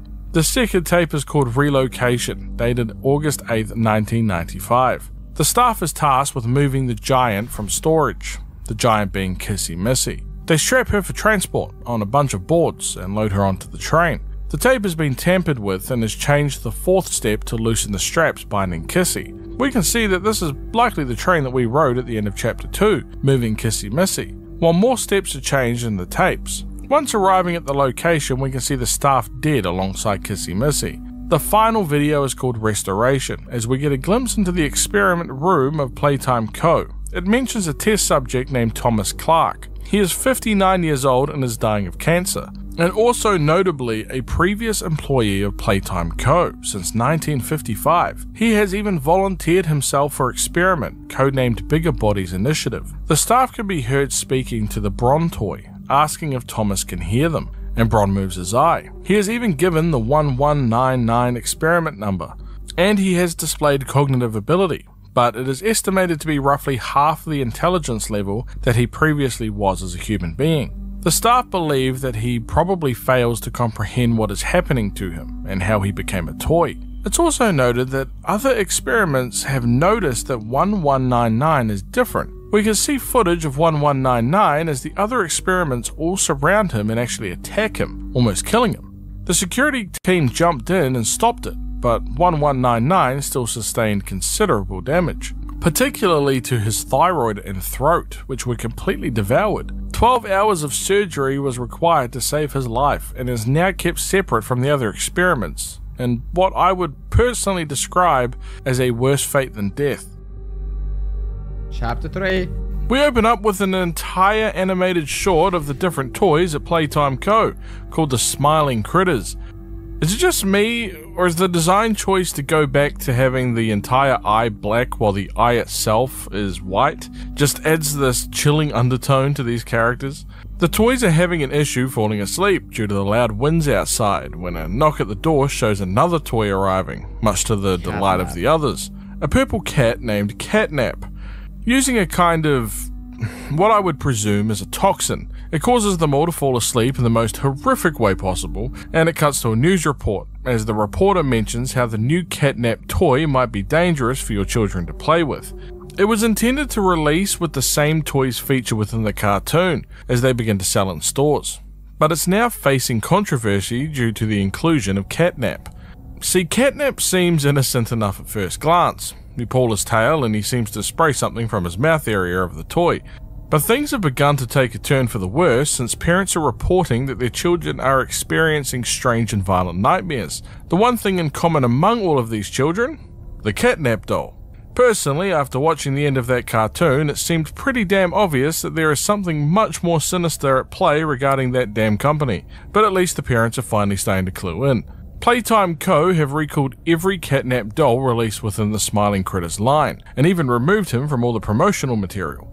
While the cause of the nightmares and dreams is still uncertain, it's clear that your children are not safe with Catnap. Cue the title screen.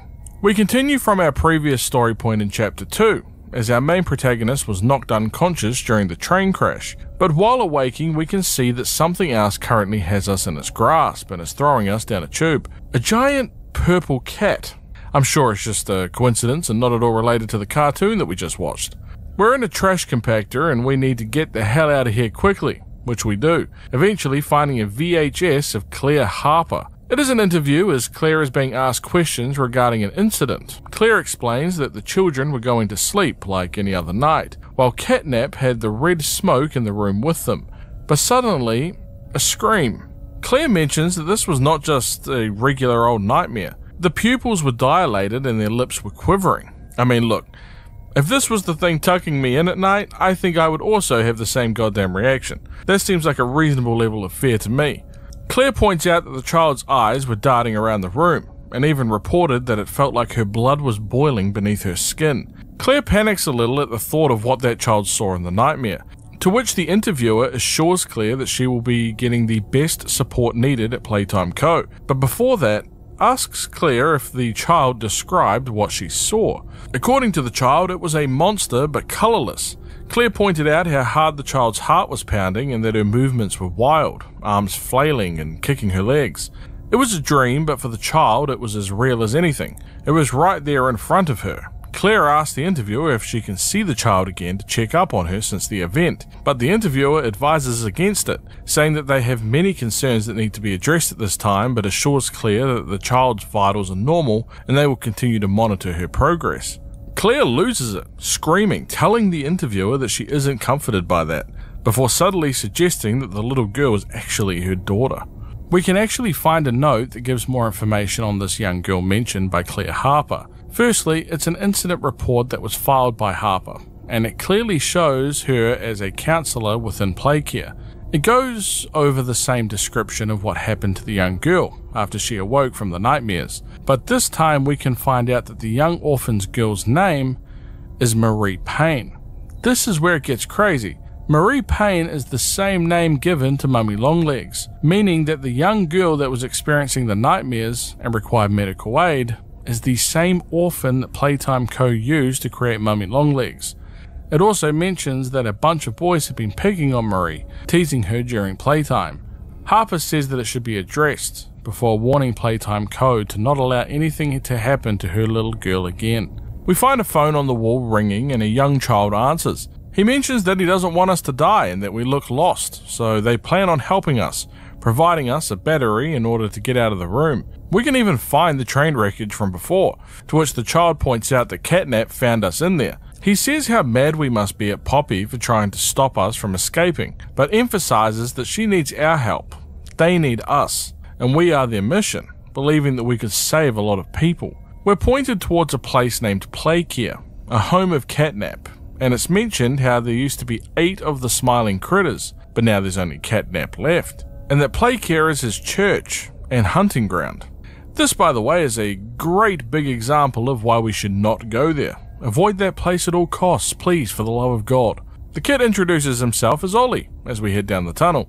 We get inside a tram as it begins to move and a film is played. The film in question is narrated by none other than Elliot Ludwig, the creator of this place. He goes on a big speech about a particular thing that he believes the world needs more of. Asking different people, he got a variety of answers, including money, consideration, and faith. But for him, the answer is smiles. He points out that a smile is hope, love, and understanding, and he loves nothing more than being the reason that a child smiles. Creating a world with more hope and love, a place where children can smile and be protected, a safe home. So, Playtime Co. created Playcare, an on-site orphanage. It is its own community and ecosystem beneath the facility, a place dedicated to ensuring a child's smile. I do have to say, by the way, that this sequence really felt inspired by the opening sequence of BioShock. Think about it. The creator of the world giving their world perspective that leads them to create their optimal world. The slow panning shots while the narration plays in the background. Not to mention that both worlds being under something. Rapture was underneath the ocean, hidden away from the rest of the population, much like Playcare, hidden below the facility, away from everybody above. Oh, and also, who else did we speak to over a radio that guided us through the city? Just a thought. When we arrive, it's actually not too bad at first. That is, until you take 2 steps and can see the blood on the stairway. Nice. Ollie rings and mentions that kids used to live down here, and now it's a mess. Yeah, no crap. We need to head down below the central statue in order to power everything within Playcare, and this place is quite large. We can find these little boards that show different members of the Smiling Critters, including Picky Piggy, Hoppy Hopscotch, Crafty Corn, Bubba Bubbaphant, Kickin' Chicken, Bobby Bearhug, and Dog Day. The one missing due to the rubble is Catnap, of course. We get the key from Ollie and head to the one place that every good orphanage needs, the gas production facility. This is the place that creates the red smoke that Catnap is breathing out. Ollie needs us to divert the remaining red smoke to the left instead of the right. We go about all the puzzles, but somebody turned off the power right before we could get the gas to go to the left, and now we need to turn on the backup generator, which requires us to go to the terrible haunted house up on the hill. Yep. Inside are pictures of some of the children that once lived here, and rooms filled with that red gas from earlier. A radio can be found, and when played, it mentions that the body of a young boy was found on the estate of the late Elliot Ludwig, showing that Elliot Ludwig is no longer alive. The child's identity is still unknown, but the remains of the child were found in a duffel bag upstairs in the house. It was reported by police on the scene that the remains had been disturbed, since key skeletal fragments and even organs are missing from the body. It is still open to the possibility that the extraction of organs and bones could have been the cause of death as well. Playtime Corporation were contacted for a statement regarding the news and responded with this, and I quote, "It's sickening. Elliot Ludwig was a great man, and those who knew him understood that he was not capable of such violence, let alone what others now claim. He had a deep love in his heart for children like this one, making the actions of whoever planted this body all the more sick. We look forward to clearing his good name both in the public eye and in the eyes of the law." A phone can be heard ringing down the corridor. Ollie's on the other end telling us to run. And oh my. Yep, right with you on that one, Ollie. The radio continues mentioning how the public still doubt Ludwig's innocence due to his reclusive personality, which lends suspicion to the claim. His neighbours even mentioned how he would return to his home at strange hours of the night and would depart again before the sunrise. The drastic change in voice is a nice touch. Sunrise. Some believed he was sick. Others that don't move an inch. Playtime Co., it seems. Not to mention the cat claw marks everywhere. We reach the kitchen of what I can only describe as a literal embodiment of a hell house. We can find happy and fun, why was it done, etched into the wall alongside a VHS tape. If it isn't Huggy Wuggy, the video is addressed to the staff within Playcare, mentioning all the great things that they're doing for the children here, and also that if they are feeling unhappy about anything going on, the Playtime Co. is here to listen to their every concern. How gracious. Oh, and this. And should you come back years later, your conscience finally getting the better of you, that was may scary. you descend into the dark and the dust, finding all that awaits you are incomprehensible horrors, each hungry for your return, each eager that they might find you. Perhaps they'd smile at you from a shadow, their smiling mouths full of teeth and meat and plastic, watching and waiting patiently for their turn at a warm welcome. Or perhaps they won't allow you such time to figure your place in the world you'd left, a world that's theirs now. Welcome home.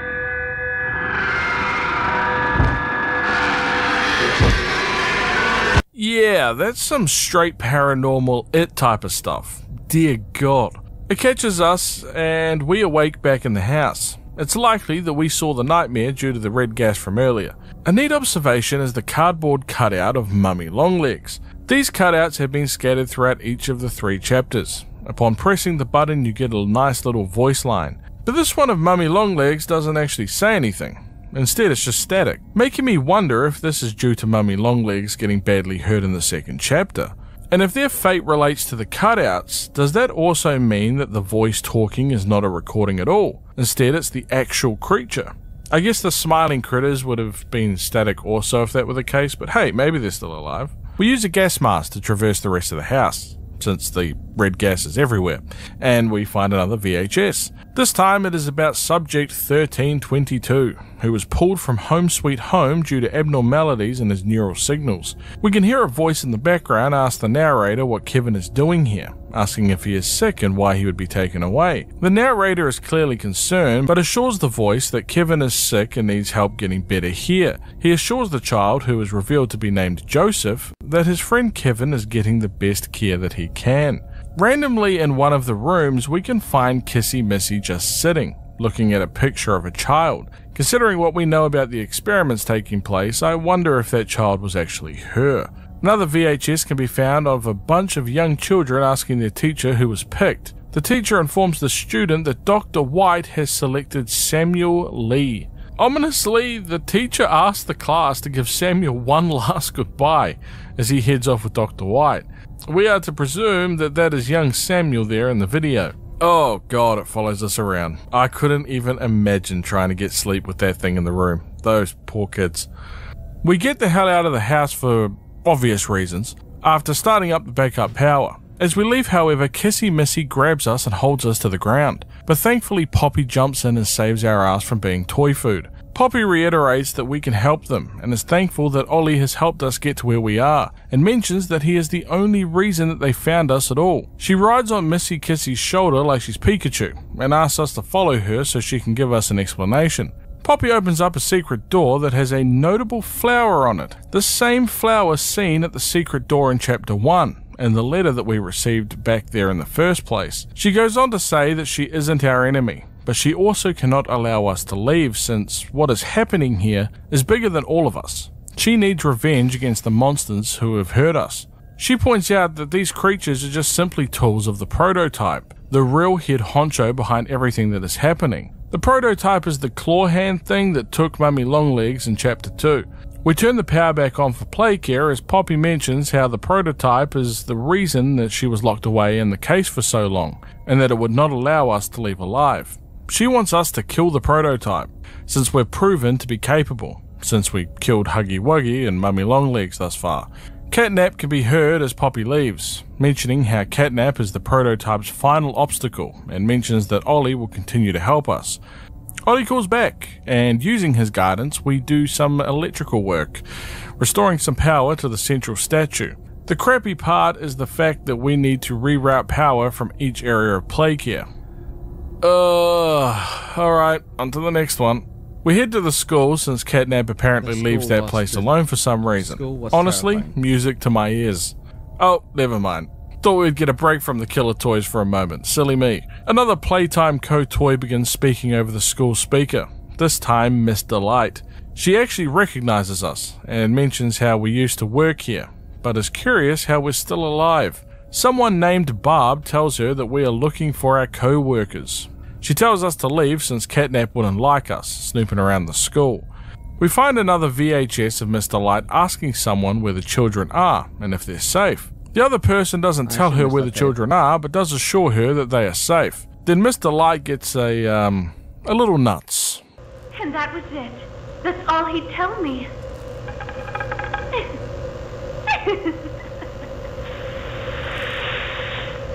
Probably because he knew I'd kill them all.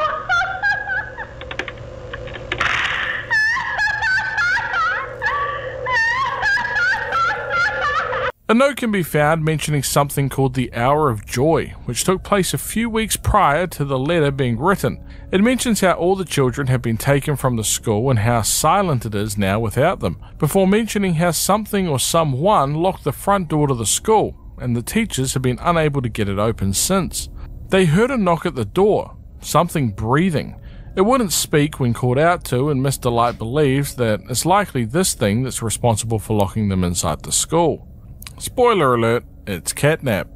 She's created a weapon out of pencils, rulers, tape and twine, which she now calls Barb, intending to use it as a weapon when the door opens. There hasn't been food for days, and Miss Delight feels that she has been singled out to die since they blocked the kitchen with their bodies. She is so starving that all that she can think about is food. She can barely get herself off the floor, but Barb is now speaking to her, telling her to stay completely still so the other teachers think that she's dead. That is until she can strike. Barb tells her how she needs to eat and the other teachers wouldn't see it coming.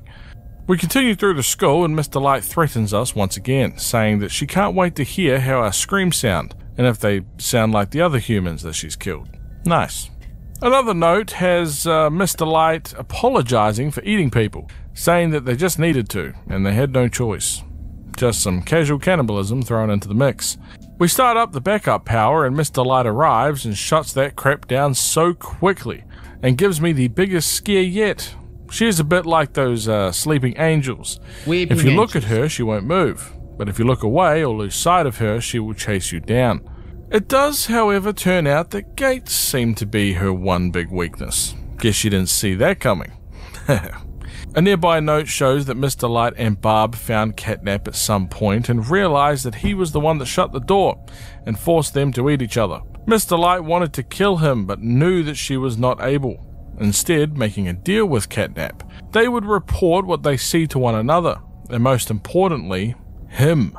I know, it sounds like the meme, he is him, is he him? I'm pretty certain that the prototype is him. We get beneath the school in what I can only describe as the type of Batcave that would make Bruce Wayne jealous. A nearby VHS tape has an ex-Playtime Co. employee speaking to another staff member, most likely Avery, about the poor conditions that he feels that the children are being held in down here, saying that they deserve more than a painted sky and fake walls. This is the same employee that can be heard in the previous 2 chapters talking about his issues with the company.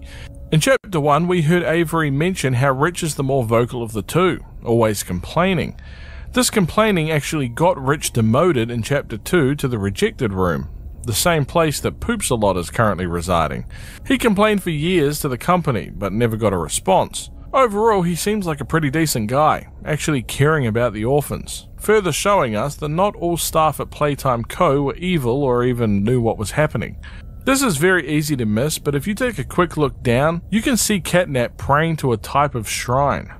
I had to grab some extra footage just to see up close, and it appears that old PJ from the Statues game in chapter 2 is not doing all that well anymore. Many puzzles in the Batcave later, and we get through into another area of Playcare called the Playhouse. The rooms are much smaller, as we can see little toys now wandering around this place. Thankfully, our little upgraded handgun allows us to deal with these little suckers. We can find an interview VHS with Catnap, being interviewed by Playtime Co. staff. A very interesting point is made when the interviewer addresses Catnap. He points out that he should try his real name before calling him Theo. He tells Theo, or Catnap, that Dr. Sawyer is out at the moment, so he'll be standing in as his replacement. The way it's presented suggests that Dr. Sawyer is not breathing any longer. Theo has been in this new Catnap body for 4 years now, and the interviewer congratulates him for it. However, Catnap has apparently not been getting along well with the kids like the other smiling critters have. But now, with the red smoke, the kids love Catnap. I'm just going to play the game audio for the final part of this interview because I think they really captured the creepiness needed for this thing. Is his, voice thingy still broken? Prototype will save us. Theo, nobody's gonna save you. This prison is where you belong. We'll let you out here and there to go see the kids in Playcare, but your home is here. And as for the prototype, his home is in the labs. This is your life now. Get used to it. I fucking knew it. The prototype lives in a lab. I knew it. Prototype is in the labs while Catnap is stuck in Playcare. I'm fucking smart. The place is designed like an adventure course for kids. A bunch of tunnels and obstacles to climb and have fun with. Down in the depths of the place, however, is a bunch of jail cells, which I am almost certain aren't in real playhouses. But then again, it's been a long time since I've been to one of those places. And in one of the cells, we can find Dog Day, looking pretty damn rough if you ask me. Dog Day is a member of the Smiling Critters and was presumed dead since, to the best of our knowledge, Catnap had apparently killed them all, before pointing out that there's nothing really much to save anymore, and that we're in Catnap's home, which means that millions of eyes are now watching our every move, pointing out how they all want to get under our skin and eat us alive. I think he is referencing the little guys that we were annihilating earlier. And if I can be honest, pal, I think that we have them covered, to be honest. I mean, I was using them as literal target practice. Dog Day makes an interesting point, stating that the prototype is Catnap's god, and Dog Day is an example of what Catnap does to heretics. The little guys are scared to get the same treatment as Dog Day, so they just follow Catnap and in return they get fed. The Smiling Critters tried to fight the prototype's control, and as a result, Dog Day is the last of them left, and there isn't even much of him left, to be honest. He tells us to leave and save this place with Poppy before these little critters come out to pay old Dog Day a visit. Oh my, as if things could get worse for him. They somehow did. They possess Dog Day, chasing us out of the area, and we get ourselves back to the surface pronto. Ollie gives us a call and mentions the shrine we saw earlier, saying that Catnap made it in honor of the prototype, not to mention some background information on Catnap. Apparently before Catnap became Catnap, there was a serious accident where he almost died, but the prototype saved Theo's life, giving up on his own freedom in the process. Catnap views Prototype like a superhero that saved this place. Anybody that opposes Prototype gets killed by Catnap. Exactly. And Ollie even mentions that the shrine is just a smaller version of what the real thing it looks like, which is incredibly worrying. We waste no time and head to the councillor's office, reconnecting power lines. We have another VHS tape of a couple looking to adopt a child named Jeremy from Playcare. This is the same Jeremy that walked in and asked how his friend Kevin was going. However, it turns out that there was some complications, stating that some kind of testing was going on so they wouldn't be able to adopt Jeremy. Oh god. Getting through the office requires us to have a mask on the whole time, since the rooms are full of that red smoke that Catnap loves. However, Catnap does ambush us, and locks us within a room and takes away our mask, causing us to fall asleep and enter one of those nightmares of Catnap. Within the dream, Poppy can be heard asking us to find the flower, and that this place is not easily escaped. We can see the children of the orphanage and the creatures watching over them. Poppy asks us if we know what we're seeing, and if we know what they once were, showing us just why we need to end this place. We can see Huggy Wuggy as the screams of people can be heard in the background, while the Prototype looks over. We awake as Catnap gives us a final warning. Leave Playcare or Catnap will be turning us into beef jerky. I vote to leave, but we're pretty committed this far, so why not? We get all the power together from the places that we've entered, and we have now charged up a big-ass battery. This battery is our ticket out of here, and Ollie is going to help us through the final steps. We get back down to the containers at the red gas and turn the power back on so it diverts the gas to the western side. Catnap arrives and is not pleased by this decision, to say the least. I must say he is looking a lot more gaunt and less furry than normal, but we... Okay, let me tell you this, okay? Let me tell you. Diverts the gas to the western side. Catnap arrives and is not pleased by this decision, to say the least. I must say that form terrifies me. That form terrifies me. He's looking a lot more gaunt and less furry than normal, but we managed to use the elevator to get out of the room that's now flooded with red gas. We find a log upstairs about experiment 1006. aka the Prototype. Yep, the interviewer mentions how Prototype has been awfully quiet as of late, but has learned a lot about him anyway. Before he can explain, Prototype speaks again, asking a question. We can hear that Prototype can mimic voices, and doesn't actually have a singular voice, instead opting to constantly change voices throughout a sentence. It's almost robotic in nature. He asks the interviewer if he feels any different, since he sticks them, beats them, and tears at their flesh, speaking as if it consists of multiple personalities instead of a singular person. The interviewer says that there is an incredible secret inside of 1006, and that they will burn and prod until they find it. The interviewer doesn't seem to care how 1006 reacts, saying that anything he does teaches him more about the secret inside of the Prototype, and 1006 has a pretty damn spooky response. Oh, don't fight or give in. Regardless, I learn something new about you every day. It excites me. Thank you. You thank me? Absolutely. I learn something new about you every day. Catnap arrives again as we do our side hustle as an electrician, but manages to use the electricity to empower our grab pack and fry Catnap with it. That is until Prototype arrives to help Catnap like before, remembering that Prototype had saved Catnap's life earlier. But this time around, Prototype had different plans it seems, and hits the killing blow, presumably killing Catnap for good. We return to the main room where Poppy is waiting, mentioning how we have successfully diverted the red gas and killed Catnap, but we deserve the truth if we're going to keep going. She plays a VHS tape, explaining that this is what happened to our co-workers that disappeared. After all, that is why we returned to playtime, saying that it's something that they called the Hour of Joy. So this is what happened.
In a moment's notice, everyone was killed. Yep. As each of the toys came to life. I remember hearing every moment of it. It went on so long, so agonizingly long. They tried to hide, to run, anything to stay alive. I remember their cries. What's going on? Why is this happening? What are those things? Senseless slaughter, that's all it really was. They killed everyone. The guilty, the innocent, didn't matter. All of that death didn't fix anything. And then, once it was all over, they dragged those corpses down below where they'd never be found. And they ate the bodies to stay alive. Prototype has to die for this, for everything. So, the Hour of Joy is a pretty damn messed up way of explaining it, but I've grown used to it at this stage.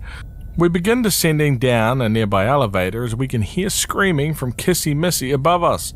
We attempt to get back to her but are unable, much to the horror of Poppy.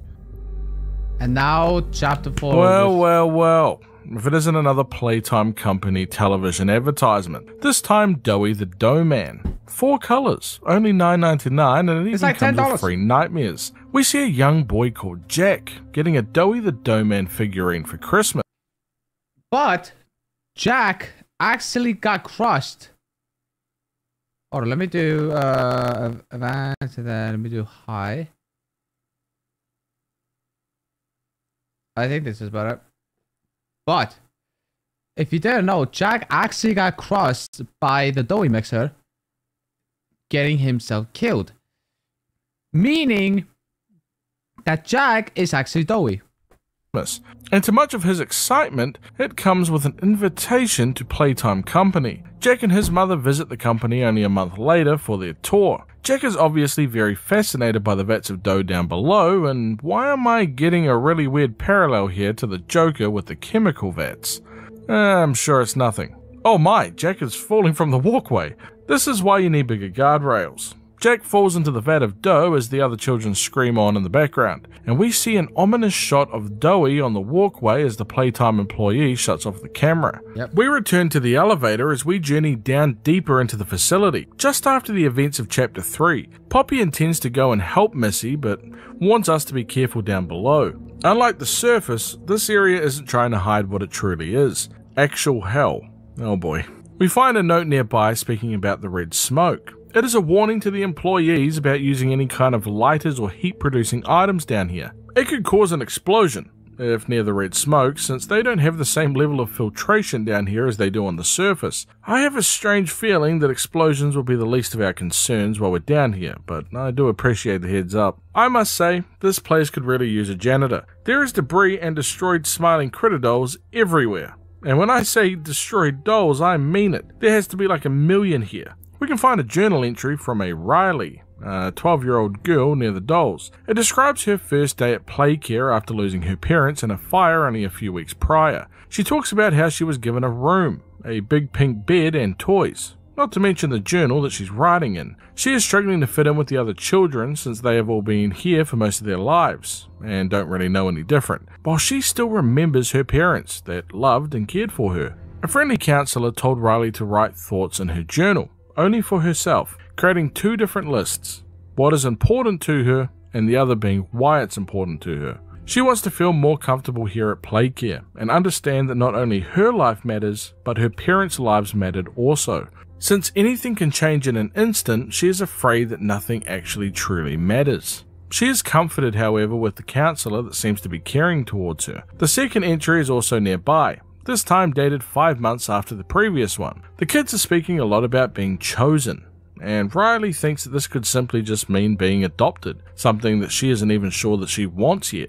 She wants to try and focus on whether or not she wants to be adopted, and how she can be as happy as the other children are every single day. Since, if she were happier, she could appreciate everything more, and maybe she would want to be chosen just like them. Since we already know what being chosen means from the previous chapters, believe me, Riley, you do not want to be chosen. Stay sneaky and unseen, that's the key. A month later, in February, Riley was chosen by Dr. White. Damn it! Even keeping to yourself wasn't enough.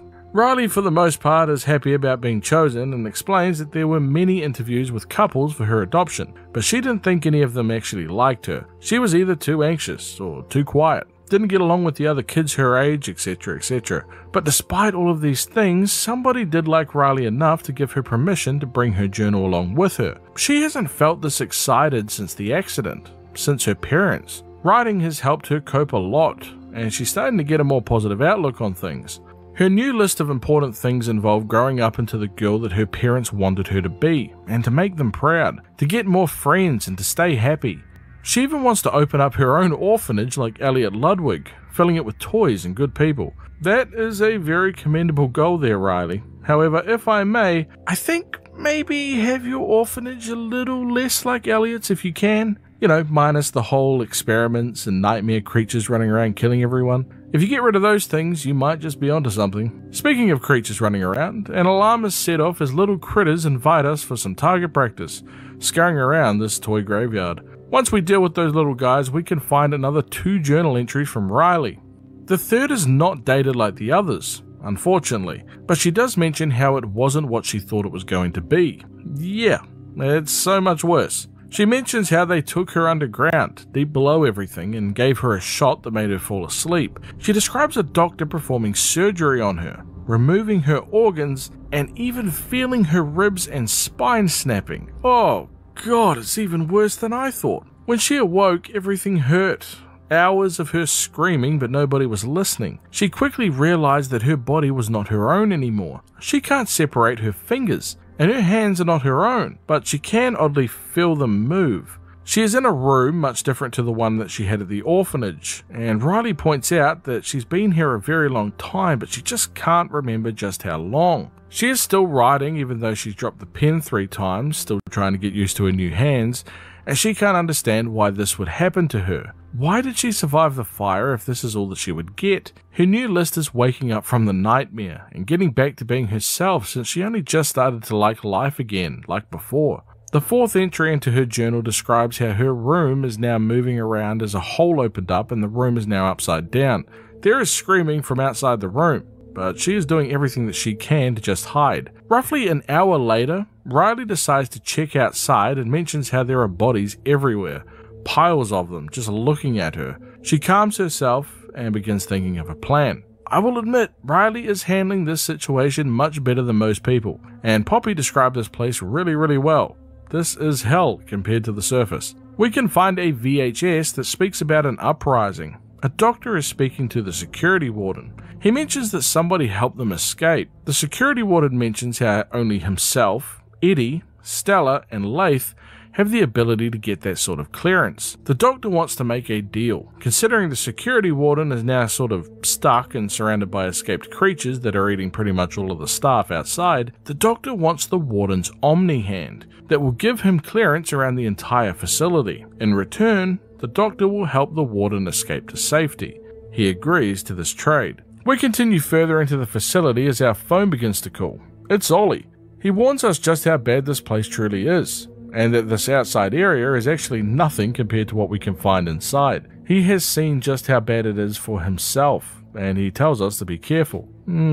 I still have my eye on you, Ollie. I'll trust you for now, but I still don't know about you. We get a final entry into Riley's journal. She mentions how this place is a prison, and she wonders what she did to deserve this. What did she do wrong? They made her into this, and then they put her into this cell. There are thousands of others, and how could this happen? She mentions how there is no food here, only bodies, but she refuses to eat them. The conductor for the train that everyone uses to get here is dead, and he has a key. That key makes the train move. So Riley decides to take the key so they can't bring more people here. She'll put it where nobody can find it. She doesn't know how much her life mattered, or if it even did, but she knows that she can do this one thing and make a difference. Maybe it could save somebody. Even if it's only one person, that would be enough. Nobody should have to hear what she has inside this place. Nobody should know hell like this, or the demons that live here. Her final list of what is important is that her life mattered to someone. And why? So that she will know that wherever she goes now, hopefully with her parents, that she fulfilled a little bit of what she said she would, and make a life a little better for someone else, even if it took everything from her. We can find the key to the train in the arms of Riley here, showing that even in her final moments she never ate anybody, instead staying here and dying of starvation. I just want to say, the short story of Riley, especially that final letter, is so sad it's incredible. She is an actual hero in every sense of the word, especially for someone only 12 years old. Wow. Rip Riley, man. That is a tape recording between Playtime guards Cole and Norm. They're speaking about the differences in their guard shifts. Cole is working in the Northern District, which is the highest security, but it's largely quiet, while Norm is dealing with the Eastern District, involving a whole bunch of toys banging on the walls and some even crying out for their parents. Cole points out that they aren't even people anymore. They're just animals, sick and twisted, living off instinct. Sounds can be heard in the background as toys begin to break out of their cells. It seems that this area is largely used as a prison for the toys that have only just recently been turned from children by the Doctor, and it's going about as well as every other area of the Playtime facility. We get the train operational and enter the cart in search of Poppy's allies. There is a television inside the cart that turns on as the Doctor begins to speak to us. He calls us a germ, saying that we only survived by the skin of our teeth thus far, when we dealt with Huggy, Mummy Longlegs and Catnap, but down here there is nowhere to hide. The train then crashes as we fall unconscious, and why do I get a strange sense of deja vu? We get a better look at the jail, which is frankly impressive. I think I said this during the third chapter, but Playtime seriously cooked with whoever engineered and built all of these facilities. I mean, it's as messed up as you would expect, but you have to admire the craftsmanship. We find some critters having a lunch break in the cells, while their next door neighbour has done an escape job that would make even Houdini proud. Pay attention to the circle and the colours surrounding it. You'll know just whose cell this was very shortly. We can find a letter describing a weekly checkup of subject 1172. She is described as having emotional deregulation, overactive automatic nervous system due to stress, and episodes of shaking, heavy breathing, and decreased concentration. When given writing tools, 1172 has shown high levels of stress, feeling of impending doom, and a very strong desire to return to her old way of life. These issues have caused 1172 to be unable to complete her assigned tasks, but has gradually improved over time due to being allowed supervised socialization with other subjects. This was Stella Graber's idea, and it actually helped several subjects better cope with their new bodies. Thanks to these improvements, 1172 will no longer require further corrections through procedures, and will be left to return to her tasks in a quiet setting, this time being Storage B. It seems that even after all this time, the Doctor is still using the jail as his personal experimentation grounds, since he is now putting us to the test, wanting to push our limits and just see how scared we can get. It would sort of help if these creatures were not kind of adorable. It's like getting attacked by a bunch of plushies. Bloodthirsty plushies, I will admit, but still plushies. We pass the test and get to the control room of the jail. It seems they are playing Hang Wuggy in their off time, but I feel the word there might be a little easy to guess. We input the code and make our way to the recreational area, with more warnings from Ollie along the way. We can find a journal entry from our guard friend from earlier, Cole Vaughn. We find out that Cole's job was changed from resource extraction specialist to shelf keeper after the Hour of Joy. He has mixed feelings about the change, saying that he is grateful but is struggling about the loss of his friends. He talks about how the survivors were essentially just given a pat on the back by Playtime and swiftly placed into any new role that they could find for them. For Cole, it's a glorified prison guard, guarding the very things that killed his friends. And Cole was not the only person assigned down here to the prison, as we can see that a large majority of the staff have met their demise during or after the escape that we heard on tape. With the bodies littering the hallways, it really hits home that Chapter 4 is not holding any punches, especially when it comes to the horror element. As we head back towards the control room, the jail fills with the red gas, and the Doctor tells us not to fight. We, of course, don't listen and get our butt the heck out of there. Back inside the offices, we can see a weekly checkup for subject 1424. They have shown signs of confusion, memory loss, thought disorder, disorganized behavior, and catalepsy. Catalepsy is essentially seizures and it causes stiffness in the body, if you're wondering. 1424 is surprisingly capable of speech, but it is largely incoherent and mumbled, and won't really respond to commands directly, showing an actual disconnect from their surroundings. They will not react to things that happen to them, so for example, if a staff member raises the subject's arm, they will not lower it, seemingly unaware of what just happened. They'll only eat food that's placed directly into their mouth and will occasionally respond to their birth name, but it's pretty rare for them to do so. Man, these procedures really do a number on these people. And all of this just for some free labor. We have another experiment, 1166. This subject has shown a much lower cognitive function than what was ideal for the doctors, but physically is able to do everything that's required of them. 1166 does, however, show an odd sense of loyalty towards the security staff, and the staff themselves are showing remorse for the subject, much like you would expect from a domesticated cat or dog. The doctors find this promising, believing that this loyalty shows that it can be bent and twisted to suit. 1166 has a name. It's Yarnaby. It sits in the corner watching the doctor and it plays funny little music, something that Dr. Harley Sawyer finds very amusing. He intends to isolate Yarnaby so that it will have absolutely no contact with anybody but himself, twisting its loyalty to take advantage and using Yarnaby as a bodyguard while he can get a good laugh out of the pathetic little sounds that it makes. Jeez, this dude is evil.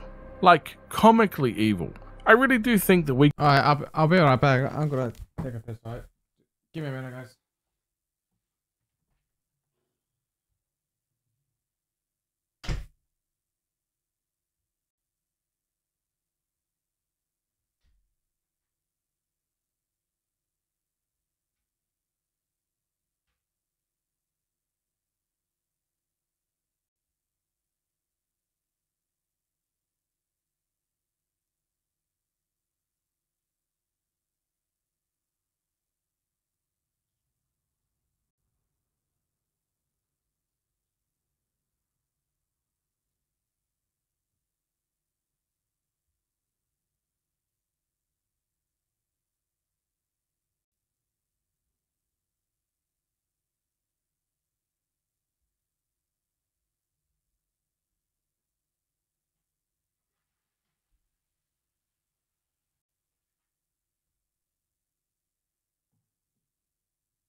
We could consider putting Playtime Company right up there with some of the worst gaming companies of all time, right next to Resident Evil's Umbrella Company.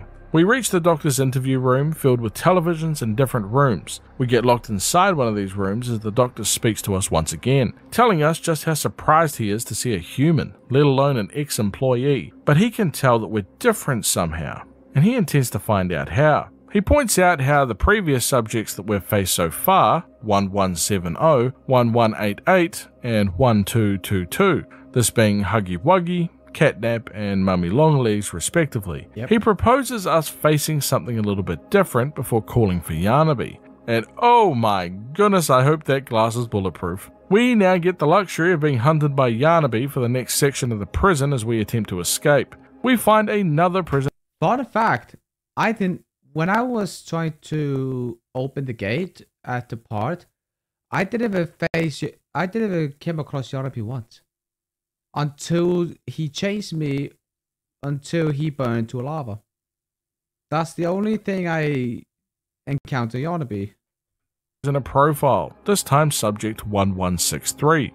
It doesn't show much human qualities, much like the other subjects. The subject was described as a bright, joyful, and a bit of a bundle of joy prior to the transition into the toy. Now it's limited and depleted. The doctor is getting sick of creating mindless creatures, saying that 1163 is more like a rabid animal, eating whatever's put in front of it, regardless of its appetite. And it cannot even play the piano rhythms in tune, something that does not intrigue the doctor at all. Dr. Harley sent 1163 for testing, expecting it to probably die in the process. stating that there will be no more experiments like this and that improvements have to be made in the future. As we continue to avoid Yarnaby like the plague, we can find more journal entries from Playtime employee Cole Vaughn. He speaks about Stanley being attacked on duty, which is odd, since Stanley is actually one of the nicer guards down here, even trying to sneak candy and toys to the creatures to try and make them happier. He tried to sneak food to Boxy after hours and was only saved when numerous other guards with tranquilizers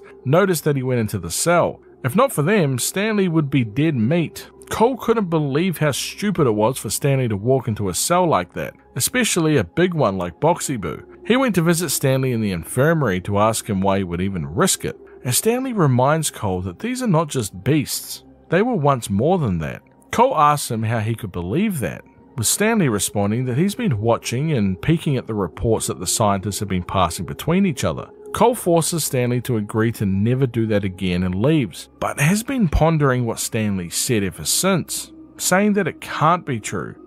Hærri vextir. Oh my god, ads. Brother, I've been getting ads for like 600 days. By the way, we are almost done. We're almost done by so yeah. 12 feet tall monsters, nothing else. Well, at least somebody at Playtime has a heart. I like Stanley, man. I hope he made it out okay, but let's be honest, he probably didn't, but a guy can dream. Using some of the vents, we make it into the server room and can find another VHS tape. This is a conversation about Harley Sawyer between Eddie Ritterman, Stella Graber, and Laith Pierre. They are mentioning how Sawyer has no regard for the safety of staff, facilities, children, or anything here at Playtime. Despite Stella setting boundaries with him, he just doesn't seem to listen. Laith points out that the Bigger Bodies Initiative, which is headed by Dr. Harley Sawyer, is still a money hole, and this prompts Eddie to suggest actually just getting rid of Dr. Sawyer, making him disappear like the many that they've done before. Laith refuses to kill him, saying that they actually need him even if they don't like it. Stella suggests maybe demoting him or stripping him from his power over the Bigger Bodies Initiative, especially after the Huggy Wuggy escape into the woods,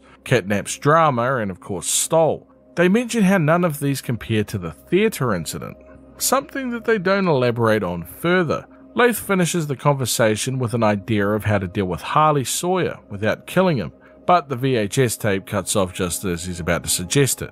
Damn it. See, this is why we don't have VHS tapes anymore. The third Cole Vaughn entry talks about his struggle with Stanley's suggestion that the creatures were once more than just rabid animals. He can't wrap his head around the fact that they were once people, thinking they were just some homegrown animals. Cole decides that he is going to find out the truth for himself, but he needs to be careful since punishment here at Playtime is a little more than being fired or yelled at. Being caught snooping around is a very quick way to become Boxy Boo's next lunch meal. Even though the risk is great, too many people have lost their lives to these things, and they cannot be blind to what is actually going on here. Cole does manage to sneak into the archives and gets a prisoner profile document about Dr. Harley Sawyer. Not a name that he's ever heard before, but he will be investigating it further. Stanley might have actually been onto something after all. Oh my, yeah, he was onto something alright. Never too late to get some cardio in, I guess. The VHS collection that Playtime has on hand needs to be studied, as we have Stella Graber and Laith Pierre talking once again.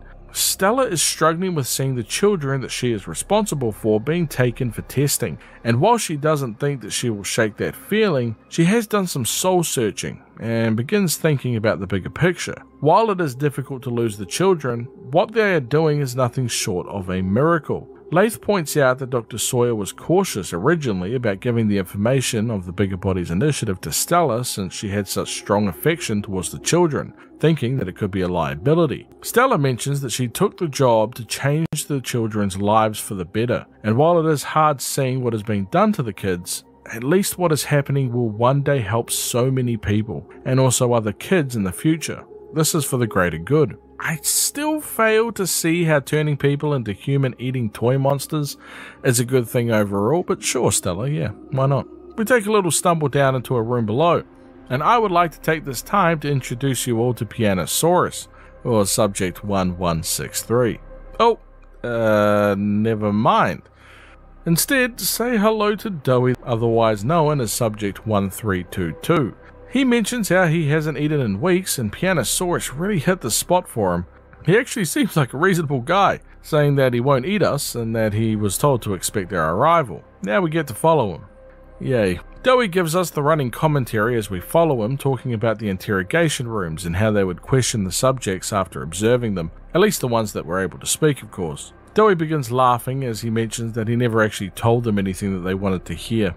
We get another VHS tape about the theatre incident that occurred in 1993, the very same one mentioned by Pierre, Eddie and Stella, but never actually elaborated on. A group of specialists are retrieving bodies of visitors, at a count of 66 people, and a dozen extraction specialists. They wonder how Playtime will manage to push this under the rug considering the severity of the incident. They are wondering where the investigator is, someone using the name Campbell or Lockhart. Another specialist doesn't feel an investigation is necessary considering it should be obvious who is responsible. Due to the severe muck-up, there are plans in place for a big place to be made for all of these creatures, meaning that people like him and the incidents like this will be a thing of the past going forward. It's not mentioned who they are referring to in this actual VHS tape, but thanks to an ARG recording that we can listen to if you call a certain number, we have a conversation between Laith Pierre, Eddie Ritterman, Stella Graber, and investigator Gerard Lockhart, talking about the cleanup after the theatre incident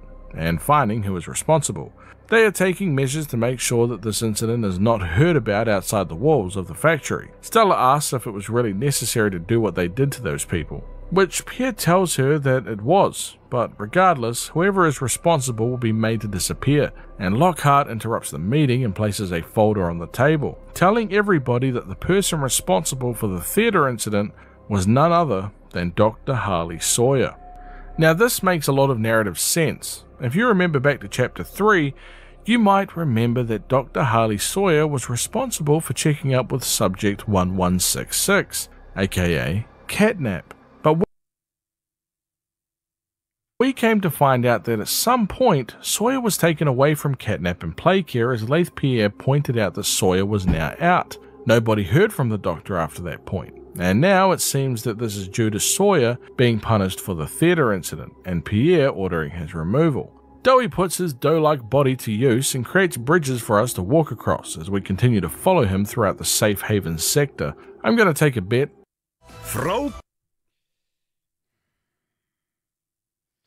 I'm not going to stop watching this until it's over.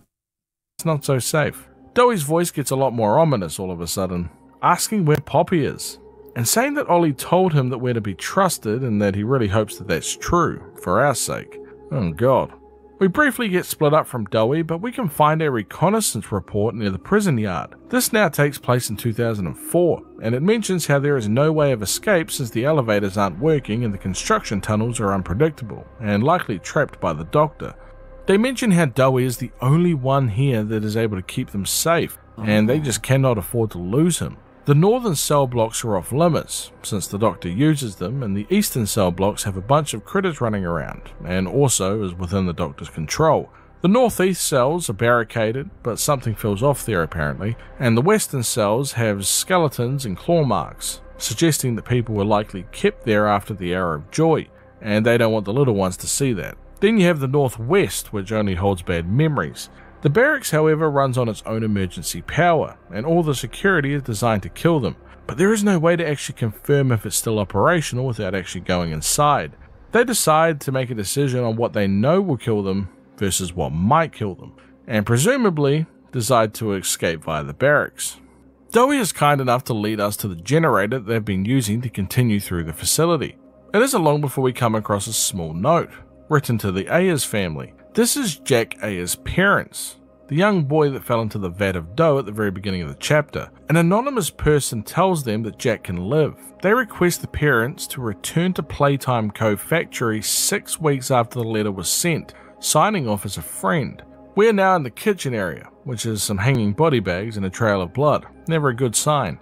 Not to mention a toy mouse infestation, which is probably the worst offence of them all. We're stopped and pulled into a crack in the wall by Kissy Missy and Poppy, while what I can only describe as a monstrous alien-looking creature moves past. It seems on the good side that Poppy was able to retrieve Missy, but her injuries, however, are looking pretty damn severe.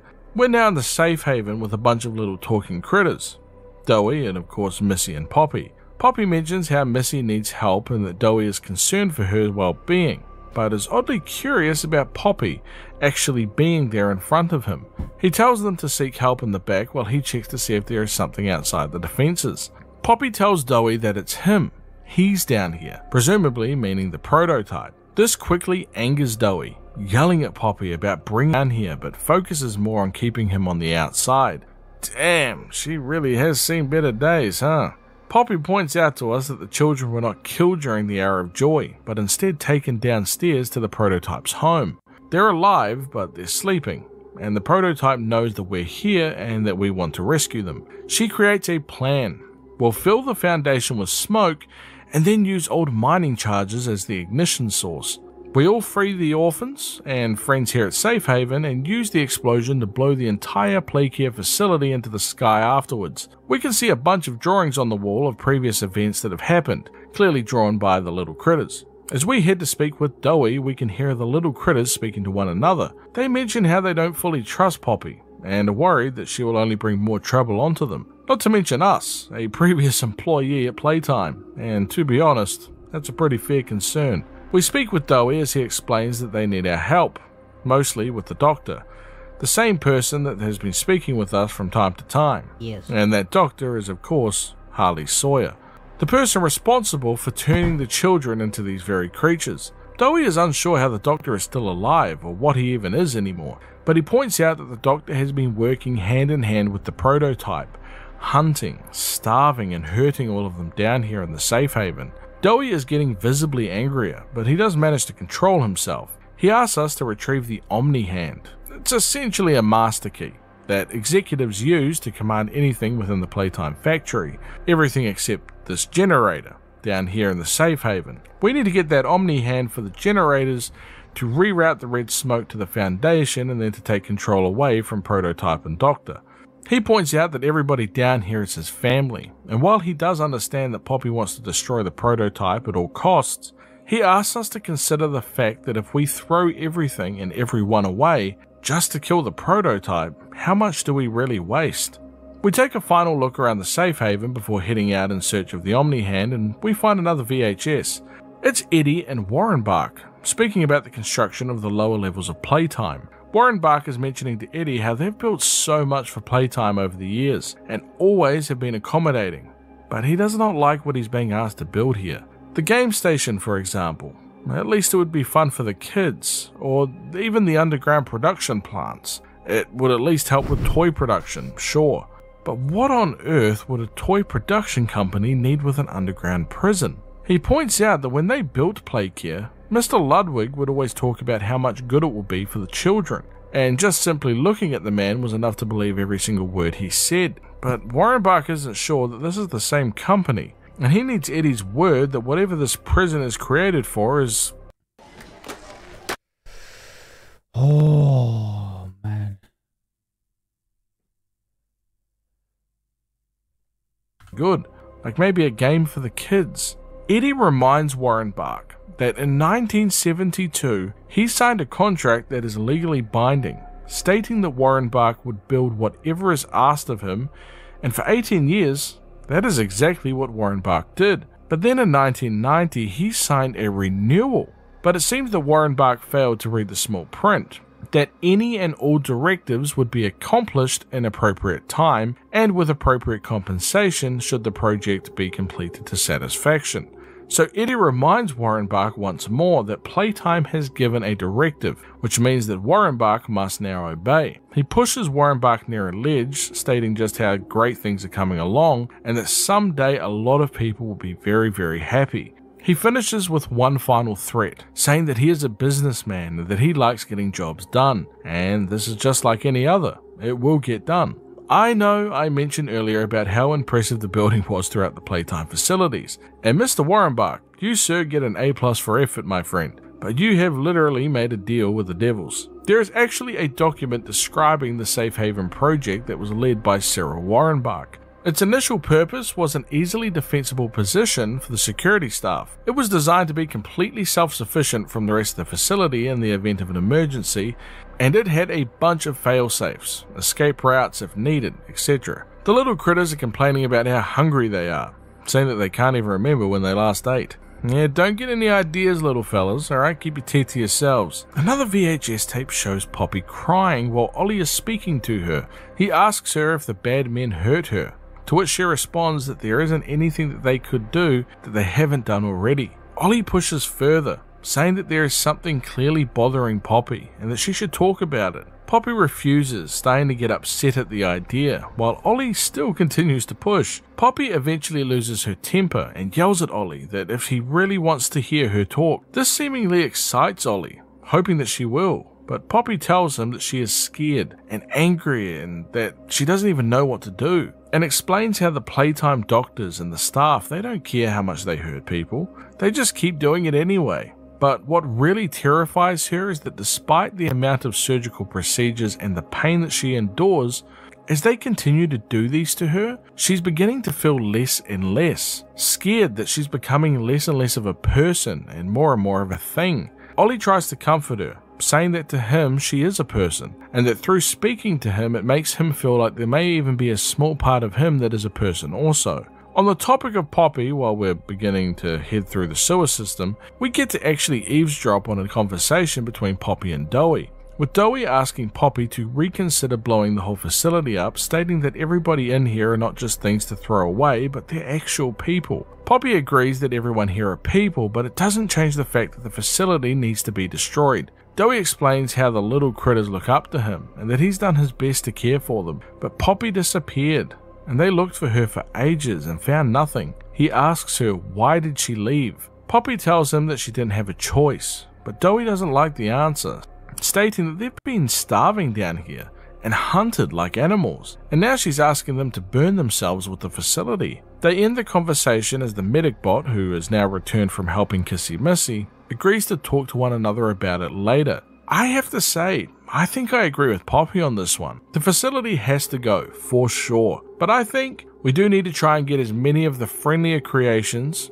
get them the hell out of here before the explosion, and I doubt that they could ever return to a normal life, but their life still means something. We have a report about a subject 1322C. The child's name is Matthew Hallard, a thoughtful child, kind and considerate. Not the brightest in the classroom or even the most physically talented, but he has an undeniable charisma. The counsellor points out that everybody down here loves Matthew, but unfortunately he was already 15 when he came to the orphanage, much older than the typical child that adopters look for, something that Matthew understood. While he seems happy on the outside, it's pretty obvious that he is suffering. He blames himself for not being able to save his family. Claire Harper, the counsellor that was watching over Matthew, mentions how he is considered much like a leader to these younger children, reading them books for hours and breaking up fights, and he guides them. Claire even puts in the suggestion that if Matthew were to grow too old to be within play care, then to consider possibly bringing him on full-time into the playtime staff. A small note below Stella's suggests Matthew to be a good candidate for 1322C, should his personality mesh well with the other two subjects.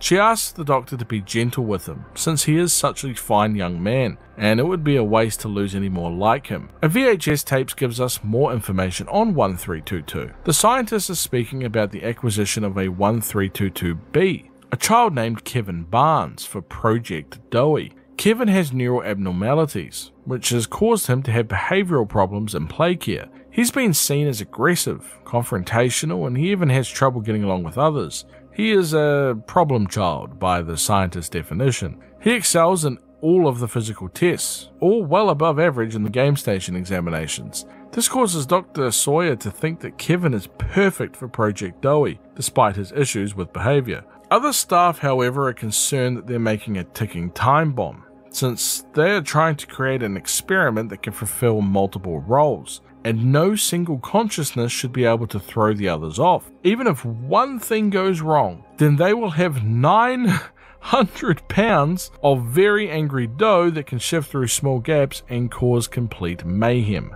But regardless of these very real concerns, Dr. Sawyer has accepted Kevin Barnes as the B personality of Dowie, while 1322A and 1322C are now being collected for processing the following day. You might also remember from Chapter 3 a tape that mentioned how a young boy named Joseph walked in on a doctor, asking about his friend Kevin and if he was okay. This was the interruption that was mentioned by the Doctor. Now, we know that 1322C is Matthew Hallard. Ég heiti Sebastian.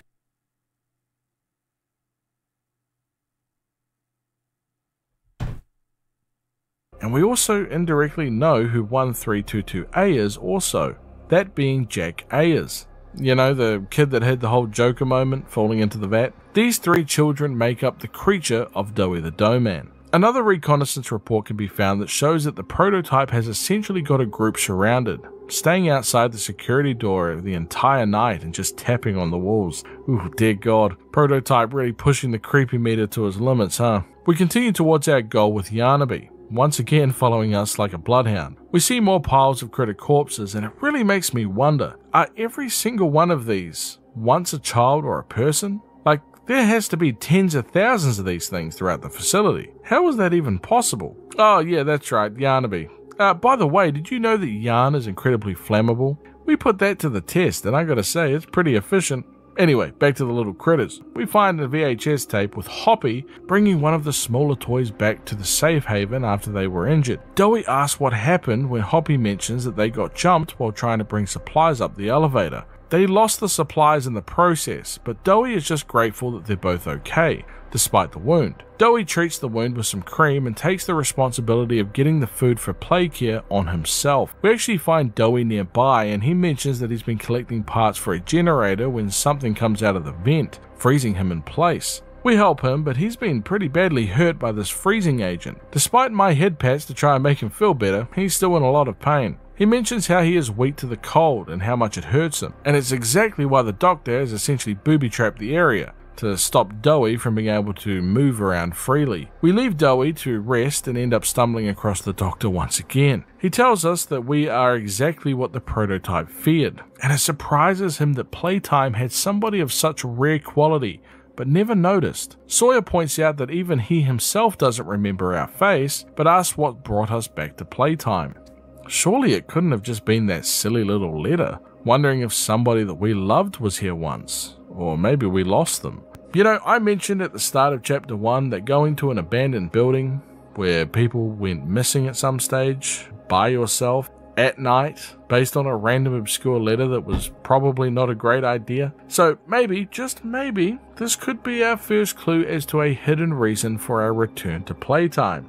The Doctor continues to tell us that everybody died here from the experiments, and that Poppy simply told us a lie, and that she was hiding some pretty key information from us, including the fact that Poppy knew that the hour of joy was coming, and she is simply using us to get what she wants: violence. The same thing they all want. You can see the evidence everywhere. Once they had choices and freedom, they turned this place into a living hell, trapping us all in it with them. We stumble across the main surgery room that the Doctor was using with instructions on how to deconstruct the human body. Ugh. Not to mention that just outside are a bunch of medical tents with conversations between children and Dr. White about their adoptions. And with the red smoke and the dead critters everywhere, this literally looks like a war zone. Another VHS shows the moment that Dr. Harley Sawyer awakes from his procedure, with Dr. White being the very person that performed it on him. Sawyer quickly realizes what happened and calls the Playtime staff traitors. Dr. White speaks to Sawyer asking him how he feels, and this angers Sawyer, immediately asking if White enjoys watching him writhe around like one of them. He begins complaining about head pain, stating that White must have done something wrong, and yells out to be told who gave the order for him to be turned into one of these things. Leith Pierre is quick to tell Sawyer that it was him that gave the order, saying that Sawyer kept making so many careless mistakes and was never able to clean up his own messes. Sawyer points out that Pierre couldn't do any better, besides they need his intellect and knowledge. Leith makes a good point. There is a reason that Sawyer is able to speak with him right now, and isn't in the stomach of Boxy Boo. From now on, Sawyer will answer any and all questions the lab boys have, and will carry out any and all procedures that they order him to do. That is it. He is now an open book. Sawyer vows to kill Leith Pierre at the very first chance that he gets. Look, these experiments are horrible, and they need to be stopped, but if any person deserves to go through it, Harley Sawyer would probably be at the top of the list. Inside the operating room are a bunch of monitors showing a bunch of creatures. 2 even look like PJ Bugapilla and Huggy Wuggy, which means that the Doctor has likely retrieved them after our previous fights with them and is either trying to fix them or harvest them. As we look into the next room, we can actually see that it is PJ Bugapilla. Still looking pretty dead to me and even missing an eye. I'm not sure if there's much coming back from that, but I don't really want to have to deal with these guys again if I can help it. We can find a lab mission statement that shows the moment that Dr. White is promoted in play care by Eddie Ritterman. He is now the head of the secondary laboratory, and he is responsible for maintaining staff and presenting his findings to the primary laboratory every week. They pretty much threaten Dr. White, stating that people in his job before him let ego or personal ambition get in the way of their job, and if he doesn't want to go down the same path as they did, then he will need to do his job properly and exactly as Playtime wants him to do it. His job is to make something useful out of the experiments that refuse to cooperate, to essentially rip them open and salvage anything that he might need. Any knowledge that he needs can simply be extracted from Dr. Sawyer, since everything with him now is only a single button press away.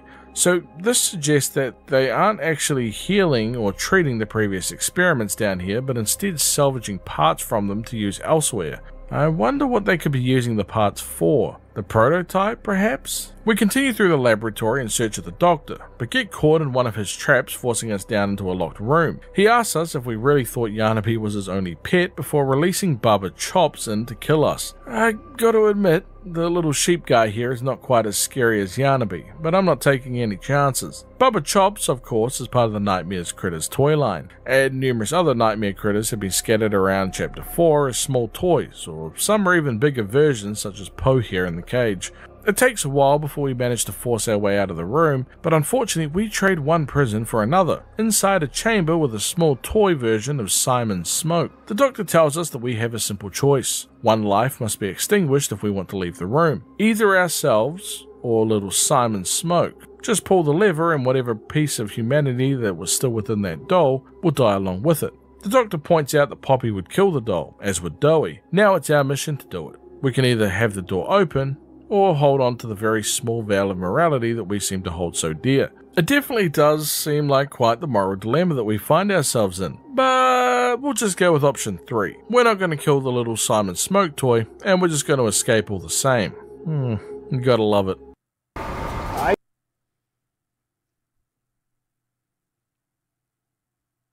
We head upstairs to the Doctor's office, and we don't really get the welcoming I was expecting for our very first checkup. It seems that Sawyer has himself a bunch of robot clones running around doing his bidding. I do have a question though. Why the white cloaks? Is it just to make the robots look more cool or ominous? I mean, he's pretty consistent with making them all look the same, and I guess you got to admire Sawyer's dress code. We find another VHS tape between the prototype and the Doctor. Prototype is unhappy with the Doctor, saying that he has not produced the results that he was looking for, saying that it was possibly a mistake letting him live. The Doctor tells him that he just needs time, which annoys the prototype, stating that time is the very thing that he does not have. The Doctor mentions that what he is being asked to do is something that they struggled with hugely, and that was when they were fully staffed and had everything at their disposal, let alone now, with no staff and the worst possible conditions.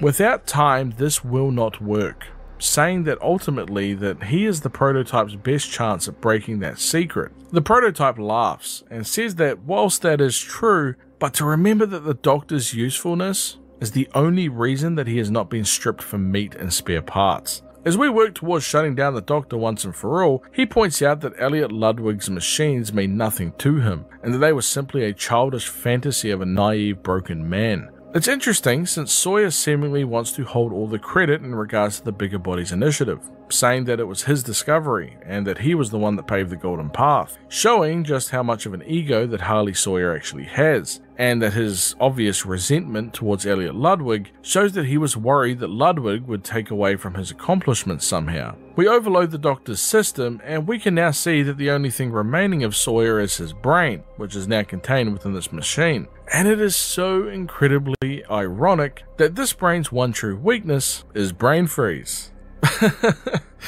Thank you, I'll be here a week. We place our red hand to a nearby machine and get ourselves some upgrades. Say hello to the Omni Hand. It's time to return to Safe Haven and see these little guys again. Poppy is understandably excited to see that we have the hand, which means that we can now carry out the plan.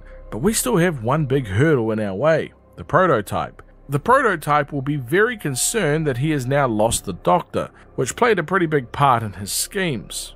Which means that the only thing the prototype has left is the orphans. Dewey's not a big fan of the plan, but the electricity goes down. Ollie rings and yells that the prototype is outside of the safe haven. Poppy asks Dewey to go outside and hold off the prototype while we fix the generator to keep everything safe. Dewey goes outside while Poppy tells Ollie to help us restart the generator. We follow his directions as he warns us that we need to be quick, since there will be a moment when all of the safe haven's defenses will be completely shut down. We seemingly fix the generator as Ollie lets out a big sigh, saying well done before Poppy comes back thanking us for getting everything working again. She mentions how there hasn't been any word from Dewey yet, but he's sure to be fine. Instead, let's head for the Foundation and begin the very first step to our plan. Hold on there, Poppy.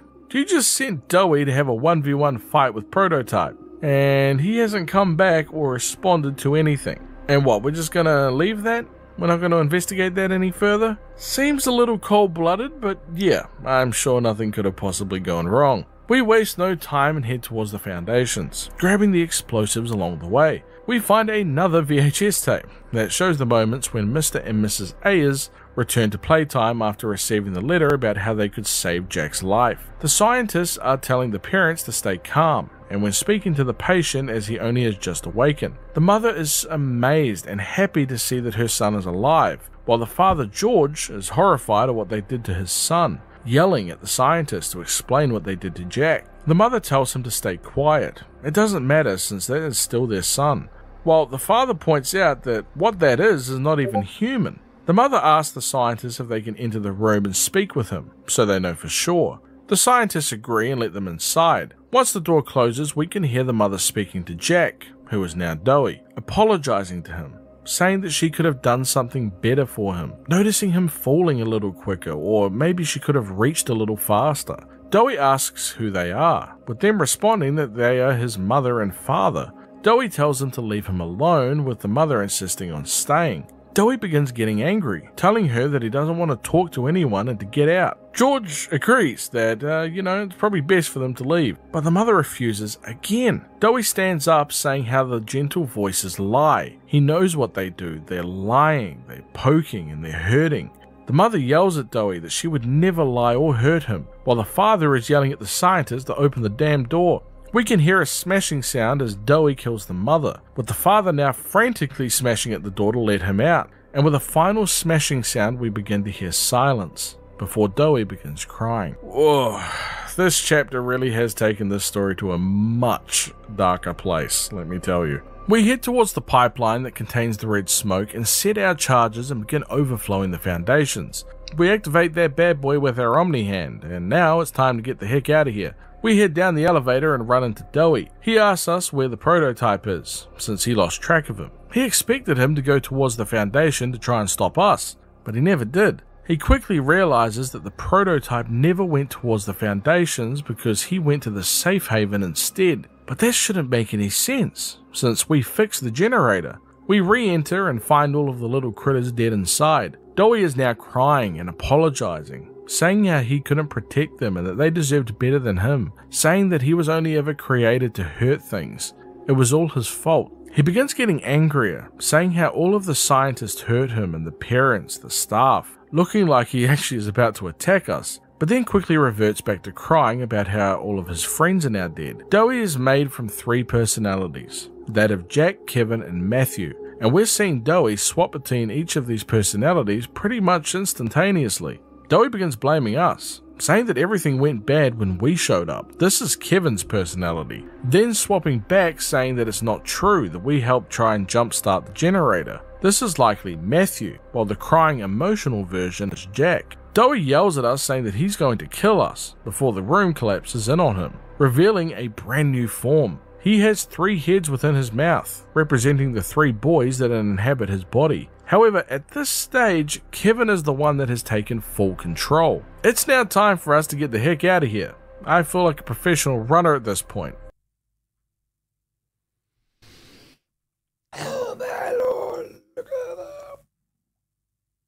A zip line as Doughy follows right behind us, yelling how he couldn't save anyone. Remembering Doughy's previous weakness to cold, we lead him to the perfect place, shooting the canisters containing the cold gas. Doughy continues to yell about how people hurt him and how people lie, failing to save people that he cares about. As he is crushed, his personalities revert back to Jack as he begins to sob, telling us that he is sorry before dying. We come across a few different VHS tapes. The first is a recording made by Doughy. He mentions how he can't talk to anyone about this, so the next best thing is a recording. He says that the fighting has been really bad recently, and how he has seen a lot of stuff that he probably shouldn't have. He is struggling to keep his head straight. The others are looking at him to guide them as a leader, but for such a long time they had Poppy to lead them, and everything that she said made sense, but he can't find Poppy. He begins crying, saying how scary it is without her.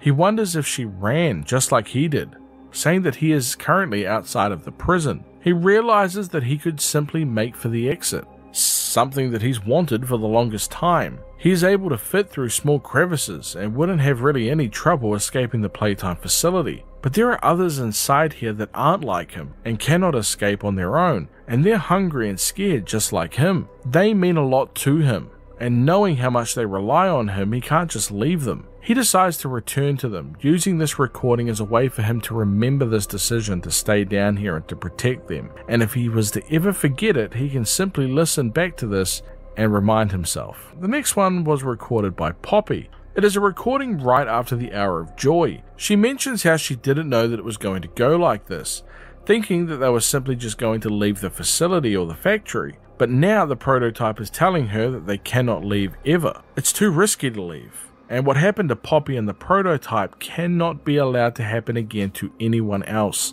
She mentions how that doesn't make the bodies any easier, and how the prototype said that the toys needed the bodies or they were simply going to starve down here. But it's still disgusting. She finishes the tape saying how much she misses her father. He always knew what to say, and things were so much better when he was running this place, and how much she misses him. Oh my goodness. So the daughter theory for Poppy may have actually been correct after all. The father that she's mentioning, by the way, was Elliot Ludwig, and this also indirectly points to the fact that Elliot is most likely not the prototype. We head down the shaft and find Poppy and Kissy Missy. Poppy is trying to get in contact with Ollie but isn't getting a response. She begins yelling at us, asking us why we killed Doughy and if we even know what's happening. Ollie calls back on the phone, much to the delight of Poppy, as she begins to explain what happened at the safe haven. Ollie interrupts her, telling her our exact location in the ventilation system, asking if that is exactly where we are. He tells us to stay where we are, and his voice changes to that of the prototype. He tells Poppy that the charade is over now, and that everything ends here. I knew it. I knew we couldn't trust Ollie. He was the prototype this entire time. Poppy mentions that Catnap, the Doctor, Huggy Wuggy and Mummy Longlegs are all gone and there is nobody left to do the prototype's bidding anymore. He tells Poppy that she doesn't need to pretend to be stronger than she actually is. It's time that she came home. Poppy asks the prototype how much he knows, with him responding, everything. She asks him, after all of these years, was there ever an Ollie? With the prototype saying that yes, once there was. But that was a very, very long time ago. He explains that he is on his way to find us, and all of Poppy's collaborators will be dealt with accordingly, while he has something very special prepared for Poppy, something that she'll never want to leave. He has collected all of the explosives that we set and tells Poppy that he is disappointed that even after all this time, he had always hoped that Poppy would see things differently. It's always been about Poppy and the prototype, this entire time. What they are cannot be burnt away, telling her once more it's time to come home. Poppy flees, telling us that she's sorry and that she can't go back inside the case. She just runs, leaving us and Kissy Missy to deal with the prototype. He laughs and mocks Poppy for abandoning us, saying that it's okay since he'll just find her anyway. We can hear beeping as the explosives have been placed around us. Kissy Missy quickly jumps into action, attempting to grab us before we fall. Her arm rips off quickly after grabbing us and we fall down into the lower levels of the facility. A long walkway surrounded with flowers and a door at the end. Using the Omni Hand, we gain access. Inside is another VHS. This time it's Laith Pierre, saying that if you're watching this, then you are very, very lost. This is the highest clearance and the highest security section of the whole factory, which means that if you are here when somebody finds you, then you will simply be shot. You can't sneak away either, since the alarm has now alerted anybody around of your exact location. We take a look outside and we can see Kissy Missy walking across the walkway, severely injured. Wait, that's not Kissy Missy. It seems Huggy Wuggy has made his return after all this time. And with that concludes the entire timeline and story of Poppy Playtime thus far. It was an absolute blast covering the series and all the new information released with Chapter 4, and quite frankly, I cannot wait to see what's next. If you made it until the end of the video, please write Playtime Puppets in the comments below and let me know. Thank you so much if you did. Please remember to like as it helps out the channel a bunch, and of course subscribe for more lore content in the future. Not to mention Chapter 5, which cannot come soon enough. Until next time guys, peace. Dang.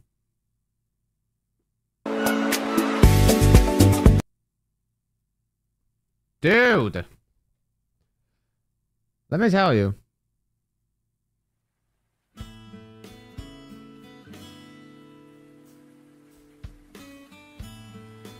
Guys, I think that's it. We've been streaming for nearly 4 hours and it is time to leave.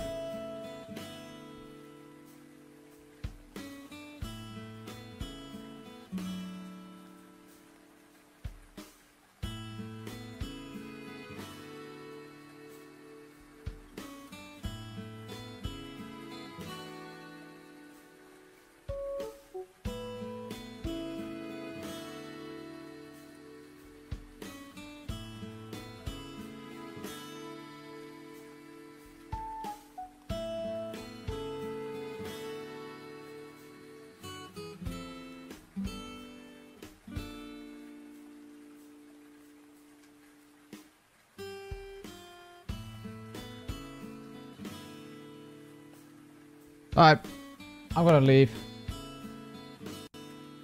I'm gonna get out of here, guys. Thank you guys so much for watching. If you made it this far, comment Poppy Playtime, Poppy Chapter 5 Playtime in a comment if you made it this far. But I think that's it for me, guys. I'm gonna head out. Thank you guys so much for watching. I'm probably not gonna be live tomorrow, but on the next day, which is on the 7th, I will be live streaming on the 7th and on the 8th, because on May 8th will be the first update in Chapter 6